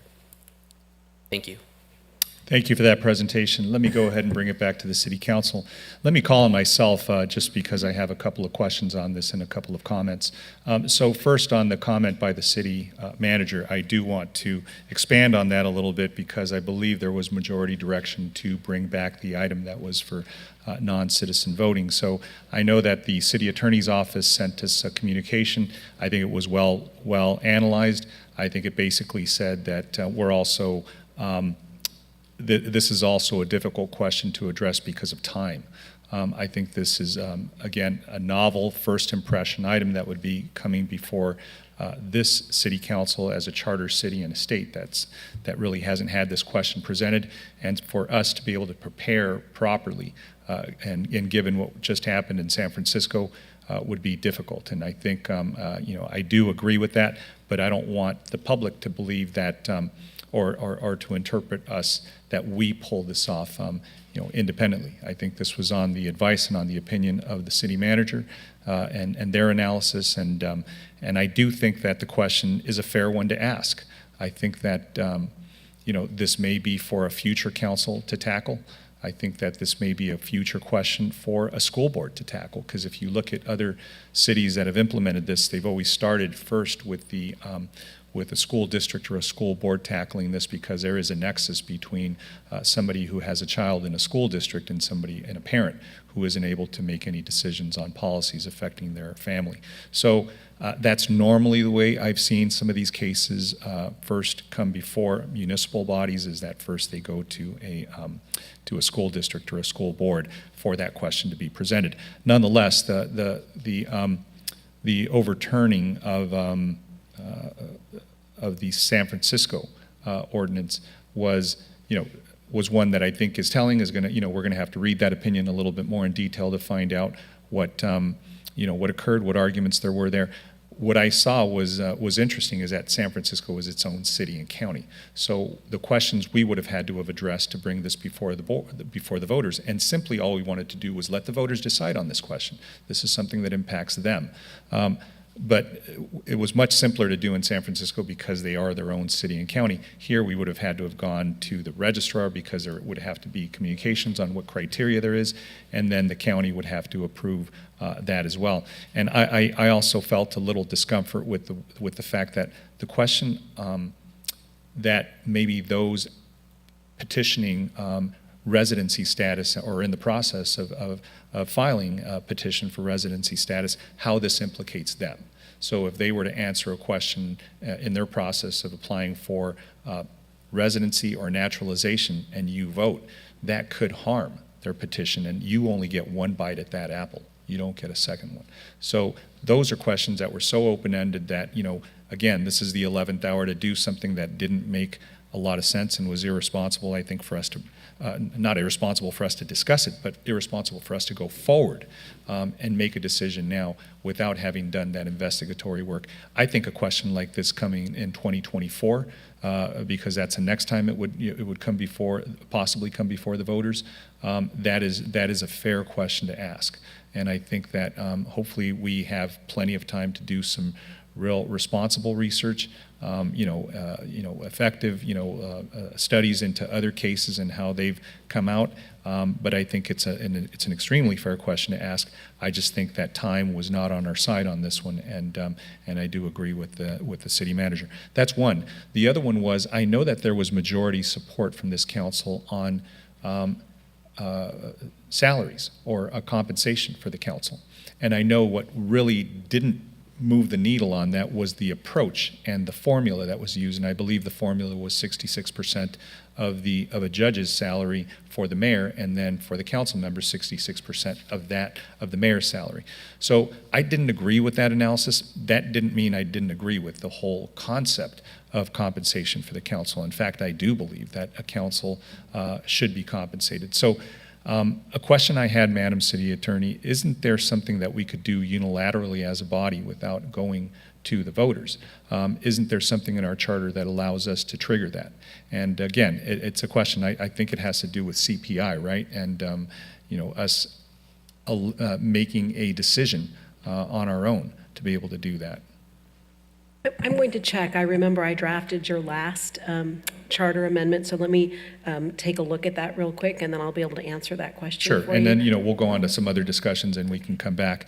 But it's a question, I think that, again, I know I voted against the increase, but that doesn't mean I voted against the increase in concept. I voted against the formula.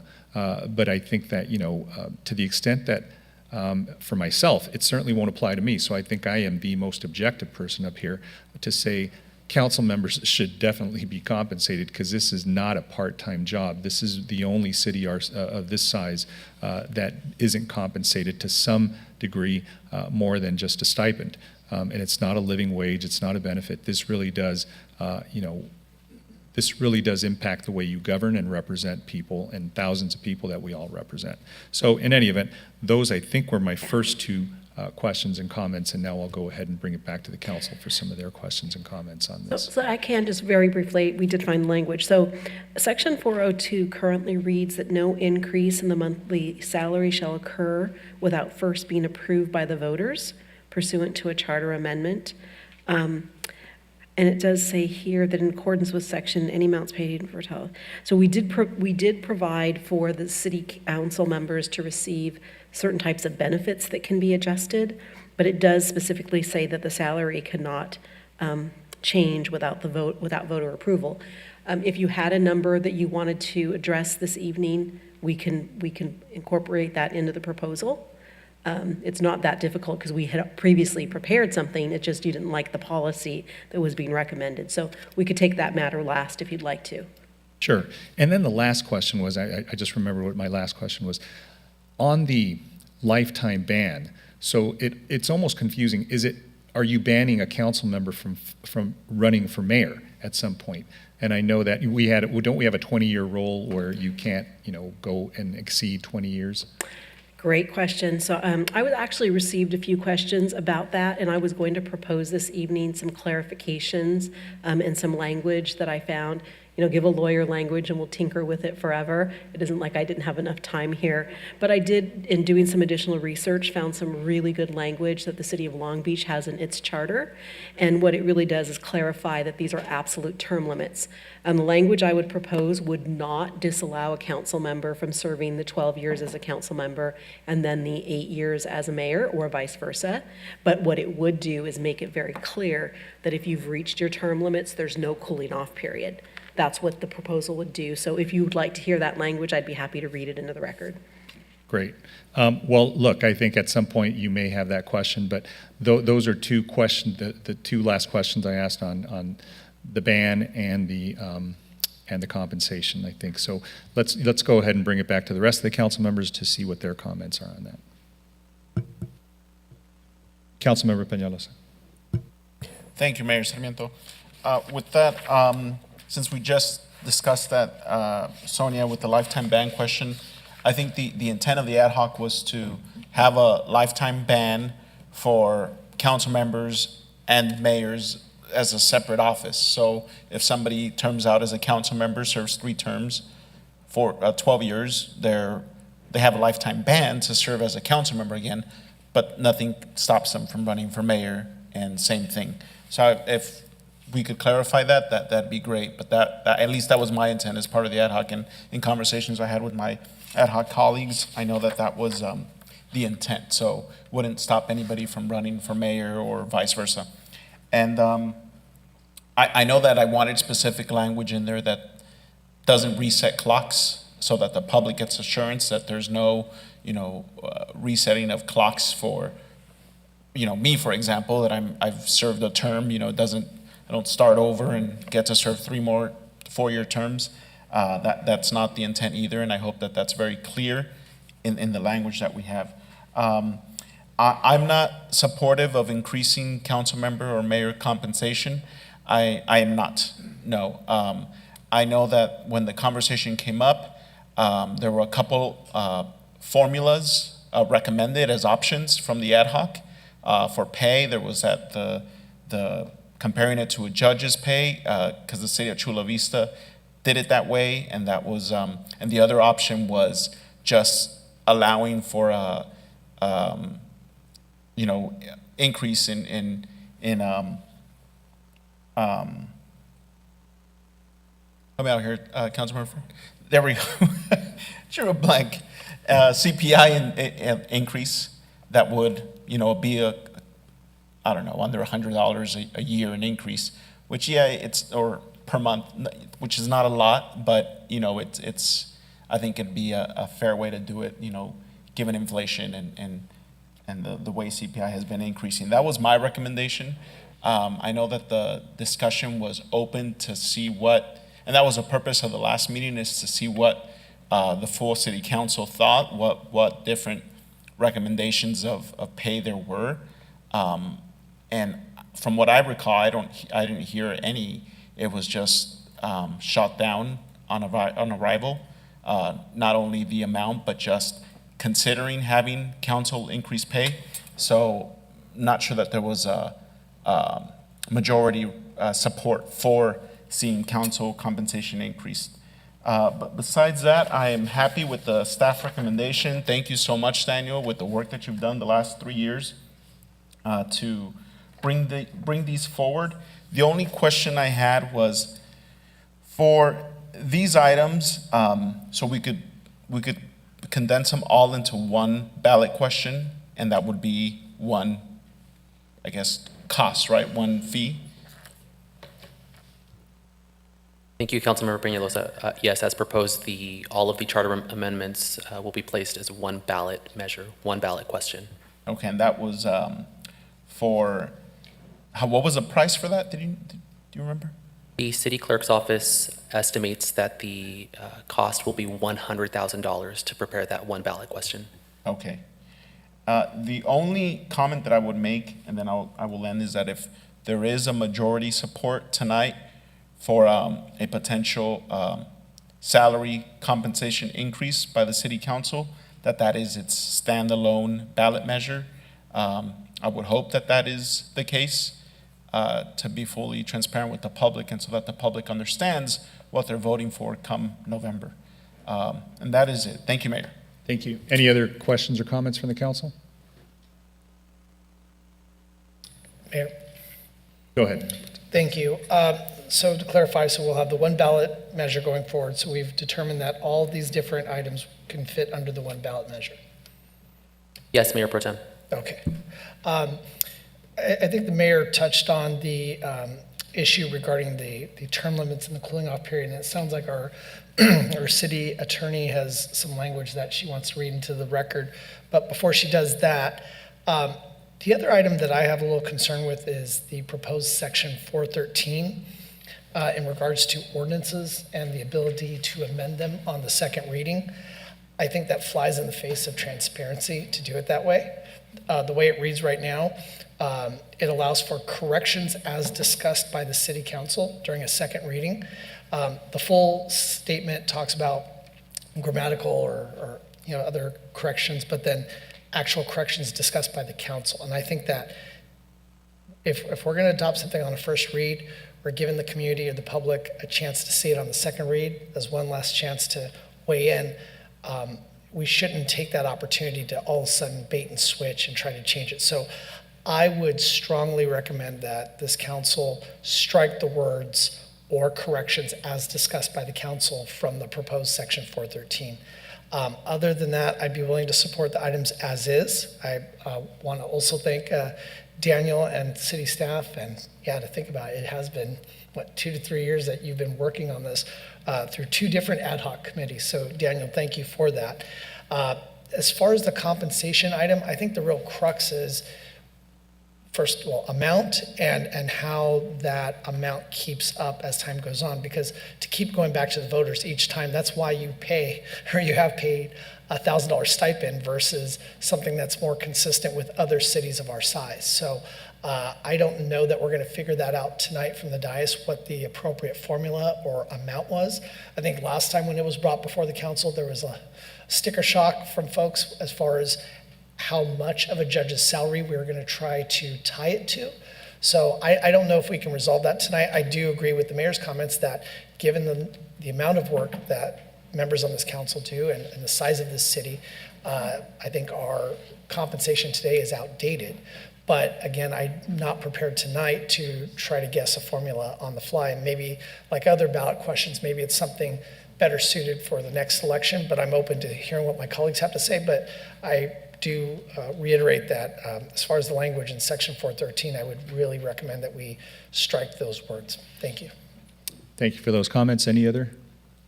Mayor, it looks like Councilmember Lopez would like to speak. Go ahead, Councilmember Lopez. Thank you, Mayor. So I want to let staff know that I'm supportive of the lifetime ban as the ad hoc meant for it to be. And I think the city attorney said she has language from Long Beach that she can read into the record, which I'm supportive of. I'm okay with that. But I do think that the offices should be considered separate, as I just heard one of the ad hoc members state that that was their intent. On the recommendation that was given to the council that received majority support by Councilmember Hernandez, I did receive your analysis, City Attorney. Thank you for the analysis. I do think that there are a lot of valid questions. And I want to give you and staff direction to continue researching this policy question. On the policy, I'm supportive, but I do have a lot of, technical questions that need to be answered before before I would even feel comfortable bringing something forth to residents to take a vote on. And obviously, taking your lead, I don't think that it's a recommendation that staff is ready to make at this point. I'm not going to be supportive of the voting requirement change to approve the budget, so I'm not going to be supporting that. I'm also not supportive of the second reading of the ordinance, which I believe is under one of the 16 administrative cleanup charter amendments. So those are my initial comments for now. Thank you. Thank you, Councilmember. Let me go ahead and bring. Mayor, it looks like Councilmember Mendoza would also like to speak. Great, thank you. Go ahead, Councilmember Mendoza. Thank you. I am not supportive of the increase in the benefits for council or the mayor at this time. I think it's something that needs to be looked at much closer. I know that the compensation that is currently offered is not with in par with other cities, but we still need to analyze it a little bit more to ensure that it's something that it's not that it's a reasonable amount. But at this time, I'm not going to support that. And I am in support of the term limits, and I am not in support of the voting for non-residents at this time either. I'm a veteran, and I fought very hard, and I risked my life, and many other veterans have risked their life for the privilege to vote. And so it's just not appropriate that non-residents be given that privilege when it's something that is specifically intended for U.S. citizens as indicated by the United States Constitution. And I am in favor of all the other recommended changes, and good work on the on this project to Daniel Soto. Thank you. Let me go ahead and call on Councilmember Fan. Thank you, Mayor. Supportive of staff's recommendation. Thank you. This is actually for Councilmember Becerra. As to section 413, you said to strike or corrections as discussed by council, right, in the second reading? Would it be, because the way I read this is second reading except for clerical errors or corrections as discussed by council. In my mind, it's non-substantive changes, like, oh, the changes to the ordinance was written incorrectly. So would you be because I think the purpose with the city attorney is that we stay consistent with state law. So would you be okay with it saying, for example, except for clerical errors or non-substantive corrections as discussed by the council? Because, for example, I can imagine something might not be a clerical error, but I don't know, maybe it wasn't captured correctly in the edits during the council meeting in the first reading. If I may respond, I think you're now starting to go down a slippery slope, because we've seen this at this council where what is substantive versus non-substantive, and we've heard different interpretations of that. I really believe that, I mean, short of a missing comma or a period, what the words are what they are. If we didn't capture it in its entirety, then you know what we do? We do another first reading. So if there's support for that, that's what I think we should be doing. But I appreciate what you're trying to do, and I really do. I think that you're trying to kind of expedite the approvals, especially if it seems like something that's non-substantive.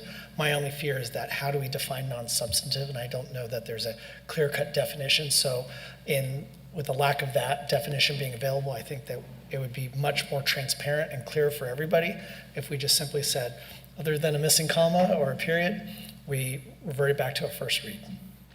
Okay. Madam City Attorney, can you maybe help to, because I know some of these changes were staff-driven also, because they're kind of not clerical, but cleanup language. So do you have any history as to why that, phrase was put in? So it's really interesting you asked me that question, because I do. I can tell you a little bit of legislative history on Section 413, because as the city attorney, I was curious myself as to how that language came about. So the city charter had traditionally read in the same way that all other adoption rules apply to general law cities, and they followed the state general law government code, which says that there shall be no alterations, modifications, except for typographical or clerical corrections in between a first and second reading, and if there are changes, you must revert back to the first reading. It appears that in the 2006 charter amendment, the language was changed to allow for substantive changes. Don't know why that was. When I went back and looked at the legislative history, that change was made on the dais, like tonight when they were proposing charter amendments. So that just goes to show you that we have to be careful about making those last minute changes on the dais, because you don't always get to fully discuss it. So I think the council's choice is this: leave it as it is, revert back to the old language as it existed prior to the 2006 amendment, or do something different, which is, I think, what is proposed here is a little bit different. So you used to just defer to the government code. You can go back and do that again. You could leave it as is, or you can do this adjustment, which was discussed by the ad hoc committee. Thank you, Madam City Attorney. I would actually, just to be safe, rather than refer to the government code, I'd like to lift that government code language that you just read and actually put that in the charter amendment so that it's clear to the voters what it is they're voting on, so that they don't have to thumb through the voluminous government code to figure out what we're trying to accomplish, but rather let's just place it right there in the charter. Right, so for example, if I were to do that, you would modify this to say that a proposed ordinance may not be amended, altered, or modified after the first reading and prior to the second reading, other than to correct typographical or clerical errors. Alterations other than those provided for, as just stated, shall require a new first reading. That would be consistent with the government code. I would be supportive of that. This was always something really weird to me, because I had never seen this weird change in my practice, in my experience. So when it's consistent with what our government code requires, I think it is more useful for all of us, because it has been vetted, right? Many jurisdictions have been doing that rather than this language that we kind of came up with. So I would be supportive of that. Regarding the council member compensation as well as the non-citizen voting, I would like to see in the future, whether it be an ad hoc, but probably better yet, a subcommittee that actually looks at this, as that can also get input from the public as to what the public thinks is adequate consideration for this service. I know that there are a lot of residents out there who are working people who just don't have the ability, the flexibility, the income to be able to work part-time and also do this work. I know that that's a loss for our community. It shouldn't just be attorneys who have flexible hours. We have so much talent out there, and we should be able to use all of that talent by fairly compensating whoever is serving our residents and doing a good job. And of course, the best way to ensure that they are doing their job is, through an election or through a recall. Those are valid options to remove someone who is not doing their job here in the city. The comment I do want to make regarding non-citizen voting is, first, thank you, Madam City Attorney, for bringing us that research. But I also want to specifically comment on the notion that only citizens who serve our country fought for the right to vote. We have undocumented service members, undocumented veterans who have risked their lives, who have risked their families' lives to serve this country and have been deported. There are family members who are undocumented, who are green card holders, who have done everything that they can to serve this country, to help their community, and to better Santa Ana. And I would love to see these residents have a voice in our local government, if legal and if possible. I am from a military family, and it is extremely sad to me that we have someone who completely dismissed the thousands of service members and veterans who are undocumented, who have and continue to risk their lives for this country, and who I think deserve a voice in our local government. And so with that, I would move to approve staff's recommendation with the adjustment to section 413 to better track the government code. Thank you. Councilmember Fan, I'm sorry, Mayor, if I may. Go ahead. In regards to, I think we were talking about the section on term limits and the whole cooling off period. I don't know that we had our city attorney read her language into the record for us to consider. Would you want to do that now? I'd be happy to do that. So this language will do three things. It'll make it absolutely clear what your intent is with respect to term limits. It will also fill in some blanks because, we try not to draft for every scenario, but this language would also take care of a situation where someone might argue that they could be appointed to fill in a term because they wouldn't be running for a term. So I caught that one. And also that it would apply for someone who was running in a special election to fill a vacancy. Because again, the way we had previously drafted, we hadn't provided that. So with those changes, this would just read that notwithstanding any other previously enacted provision of law or of this charter, during his or her lifetime, a person may serve no more than 3 terms of 4 years each as a member of the city council, and may also serve no more than 4 terms of 2 years each as mayor. The city clerk or other election official authorized by law shall not accept or verify the signatures on any nomination paper of any person if doing so would violate the term limit set forth herein. And so I think that makes it absolutely clear. We had litigation over that fact when a city clerk did not accept nomination papers. And so I think through this new language, it addresses all those issues. Thank you, Madam City Attorney. My only ask would be on that very first sentence, rather than during his or her lifetime, just to be consistent with the gender neutral language, if we can just say during their lifetime. A small thing, but just to stay consistent. And does this also, because I know the other language we had, language regarding partial terms. Is that something that? The partial terms will remain the same. We did not tinker with that language. That's existing language in your charter, and we left that alone. And I believe that's consistent with government code, correct? It is. Okay. Thank you for that. So I know you were making your motion. Would you want to adopt that as part of your motion? Yeah, that's just part of the staff recommendation as far as I'm aware. So, and you had in your motion the language from 413, the government code section. Perfect. So I'll second your motion. Great, we have a motion and a second. Seeing no other comments online or here in person. Mayor, it looks like Councilmember Lopez would like to speak. Go ahead, Councilmember Lopez.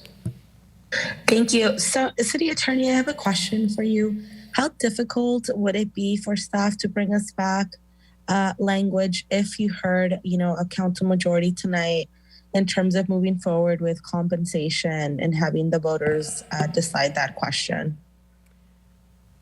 So we have our deadlines that we have to fulfill, so you could not give us separate direction outside of tonight's meeting without calling for a special meeting. If there was majority support, something that was identified also by our staff member, Mr. Soto, is we already refer to in our charter a government code that establishes the salary based on your population. That government code does allow for annual adjustments up to a maximum of 5%. It gets very complicated as to how you can actually adopt them. You can only effectuate an increase when council members are elected and take office. If you wanted to, you could amend that tonight. You give us direction to amend the charter to simply be totally consistent with that government code, which would allow those 5% adjustments. Right now, your charter does not. It just says any adjustment goes back to the voters, but we could, on this spot, adjust that to allow for those 5% increases. Okay, thank you. All right. So I guess that's what I was referring to, right? The language, sort of the prohibition of and that's an inconsistency with the government code that our charter has. Correct. I think because the last time, again, legislative history, Mayor, is you went from $125 a month to $1,000. At the time you did that, I think there was some concern by the then council that by also adding the 5%, you might not have gotten community support for that because it was such a big adjustment. But now, I think if you want to be totally consistent with 36516, we could simply strike that second sentence and just say that the city council member shall be compensated in accordance with Government Code Section 36516. Look, when we talk about being consistent with the government code, that is another area that we're inconsistent with the government code. So, look, I have no dog in this fight. I think that, I certainly won't be impacted by it, but I certainly believe that that question's been, is something that should be answered at some point. I think, again, I completely agree with the analysis that a whole segment of our community is unable to run for office because they just economically and feasibly can't. So it does limit the pool of potential candidates that run for office, and that isn't a good thing for just democracy generally. So, I certainly think that question, if it's not going to be answered tonight, it should be answered sometime in the future. It should be addressed relatively soon, because I think it also interferes with the quality of the candidates that serve. They don't have the time to devote to these really, really complex questions, and you see it in some of the deliberations that we've had in my time on this council. You have some very superficial analysis, some very superficial debates and discussion. So, I think the quality will improve, the service will improve, and the representation to the voters will improve.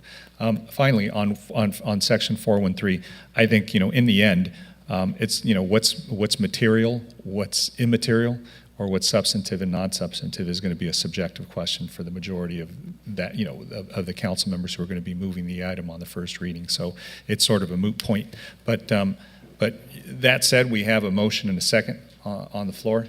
Seeing no other discussion, we'll go ahead and vote on that. Councilmember Hernandez, Yes. Councilmember Lopez, No. Councilmember Mendoza, Yes. Councilmember Penalosa, Yes. Councilmember Fan, Yes. Mayor Pro Tem Becerra, Yes. Mayor Sarmiento. No. Motion carries. Motion carries 5-2. Great. We're going to move along to the next item, which is, I think, is it the city manager comments? It is. Thank you, Mayor and council members. I just have one brief statement, and this is really for transparency and for clarity. We had received some questions on this item, so if you will entertain me, I just want to let the public know that on the city council meeting held on July 19th, the Councilmember Hernandez did add a discussion item on the agenda concerning street vendors and hate crimes, and the council member requested items are requested and permitted by the city charter. We don't perform any staff review or analysis. It's merely for discussion. And as instructed, the city attorney researched whether the city has the authority to adopt laws concerning hate crimes and how they are prosecuted. The city attorney also spoke to the Orange County District Attorney, Todd Spitzer, and research confirmed that the city of Santa Ana is preempted from adopting laws and addressing hate crimes. The state legislature adopts the California Penal Code, and the district attorney prosecutes violations of the Penal Code. So following state law, the district attorney is the one that would review all alleged crimes referred to his office, and if any crime committed against a street vendor is reported to involve an element of a hate crime, it will be handled by the DA's Hate Crimes Unit. And I know each of you did receive a more detailed letter from the city attorney. And that's all. Great, thank you for that comment. And I'm sure there's a lot of other comments, but because we can't go beyond the scope of what, that's a non-agendized item. That's basically an update from you on that, but I know there will be some follow-up, probably individually. So let me go ahead and bring it back to the City Council for their closing comments, and let me begin with Councilmember Hernandez. Just wanted to thank the residents who came out today to participate in our council meeting. I hope you have a wonderful rest of your night and have a safe weekend. Thank you. Thank you, Councilmember Lopez. Have a good night, everyone, and stay safe and healthy. Thank you, Councilmember Mendoza. Yes, I'm wishing everyone a fabulous Chicano Heritage Month during the month of August, and inviting everyone to the Saturday Night Live concert at El Salvador Park this Friday. Please come out and join us for the last one. And just to clarify to the public and my colleagues that I never, ever dismiss any veterans. All veterans are included, no matter what race, gender, or cultural or ethnic background. So that is my position, and I have never, ever changed that. Thank you and good night, and I'm glad we're done before midnight. Exactly. Councilmember Fan. I'm never ready when you call me before Councilmember Peñalosa. So first, I'd like to just let everyone know that we have our first concert in the park of the season at Windsor Park featuring the Smoke and Cobras on Thursday, August 4th. I'll be out there with my table and providing all this, city information and whatnot, upcoming events. So please, I hope to see all of you out there.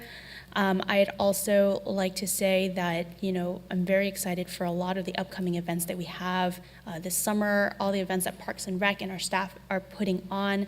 I am sorry I will be missing one of the movies in the park, Big Hero 6 at Rosita Park, but that will be next Wednesday on August 10th. And with that, I hope everyone has a great night. Thank you. Great. Councilmember Peñalosa. Thank you, Mayor. Just want to thank staff for all the work they've been doing, and our new Parks and Rec director. Just know that I'm going to be driving around after this council meeting to make sure lights are on, gates are closed. I know. So just extra attention to that, please. I know we're getting into the swing of things, but I'd appreciate the attention there. And with that said, I just want to invite residents of Ward 6 to Madison Park on August 17th for movies in the park, and movies in the park at Memorial to watch Encanto. I will be out there personally, and we're gonna raffle some Disneyland tickets for residents that are in attendance. So it's gonna be a fun event and night. Wilshire Square had their neighborhood concert this past Saturday. Great event, great turnout, neighborhood community together. I'm happy to see these events start happening again. It had been dormant for a couple years because of the pandemic, and we're getting back in the swing of things. So looking forward to more of these neighborhood events in the near future. Thank you so much, and good night, everybody. Thank you, Mayor Pro Tem. Thank you, Mayor. I just wanted to thank everybody that came out to Carl Thornton Park today for the National Night Out. I wanted to thank our police and fire departments for coming out, and it was great to see all the children out there interacting with our first responders. I wanted to invite everybody to my monthly community office hours this Saturday, August 6th, also at Thornton Park over in the George Upton All Access Park portion of the Thornton Park. And I would like to ask staff tonight if we could, we during the middle of the meeting, we received some pretty sad news about the passing of longtime Dodgers broadcaster Vin Scully. And I would say that, you know, to say he's a Dodger broadcaster really doesn't do it justice. He's somebody that broadcast. I'm sorry. I just, you know, for me, it's a sentimental thing because my family and I watched Dodgers baseball, and to see Vin, or to hear Vin narrate the games and tell the stories. I mean, you can watch. I remember sitting with my grandmother watching a 20-inning game with the Houston Astros. I went to probably almost 2 a.m. locally. But Vin was talking, so you can get through it. 20 innings, no big deal, is Vin. So I would like to ask, sorry I'm getting choked up, I'd like to ask if we could light the water tower tonight in blue, in Dodger blue, because I think it would be very fitting for, I think, baseball's broadcaster, Vin Scully. Thank you. I think that's appropriate. Thank you for those comments. And yeah, to think one time we had Vin Scully, Chick Hearn, and you know, these just icons in you know, the three sports. There was I forget the name of the broadcaster for the NHL, but he is incredible as well. So I just want to thank staff for all the hard work tonight. I know that it wasn't easy. It's still early. It's a few minutes after 10, so let's go enjoy our Tuesday night. Good night. We're adjourned, everybody.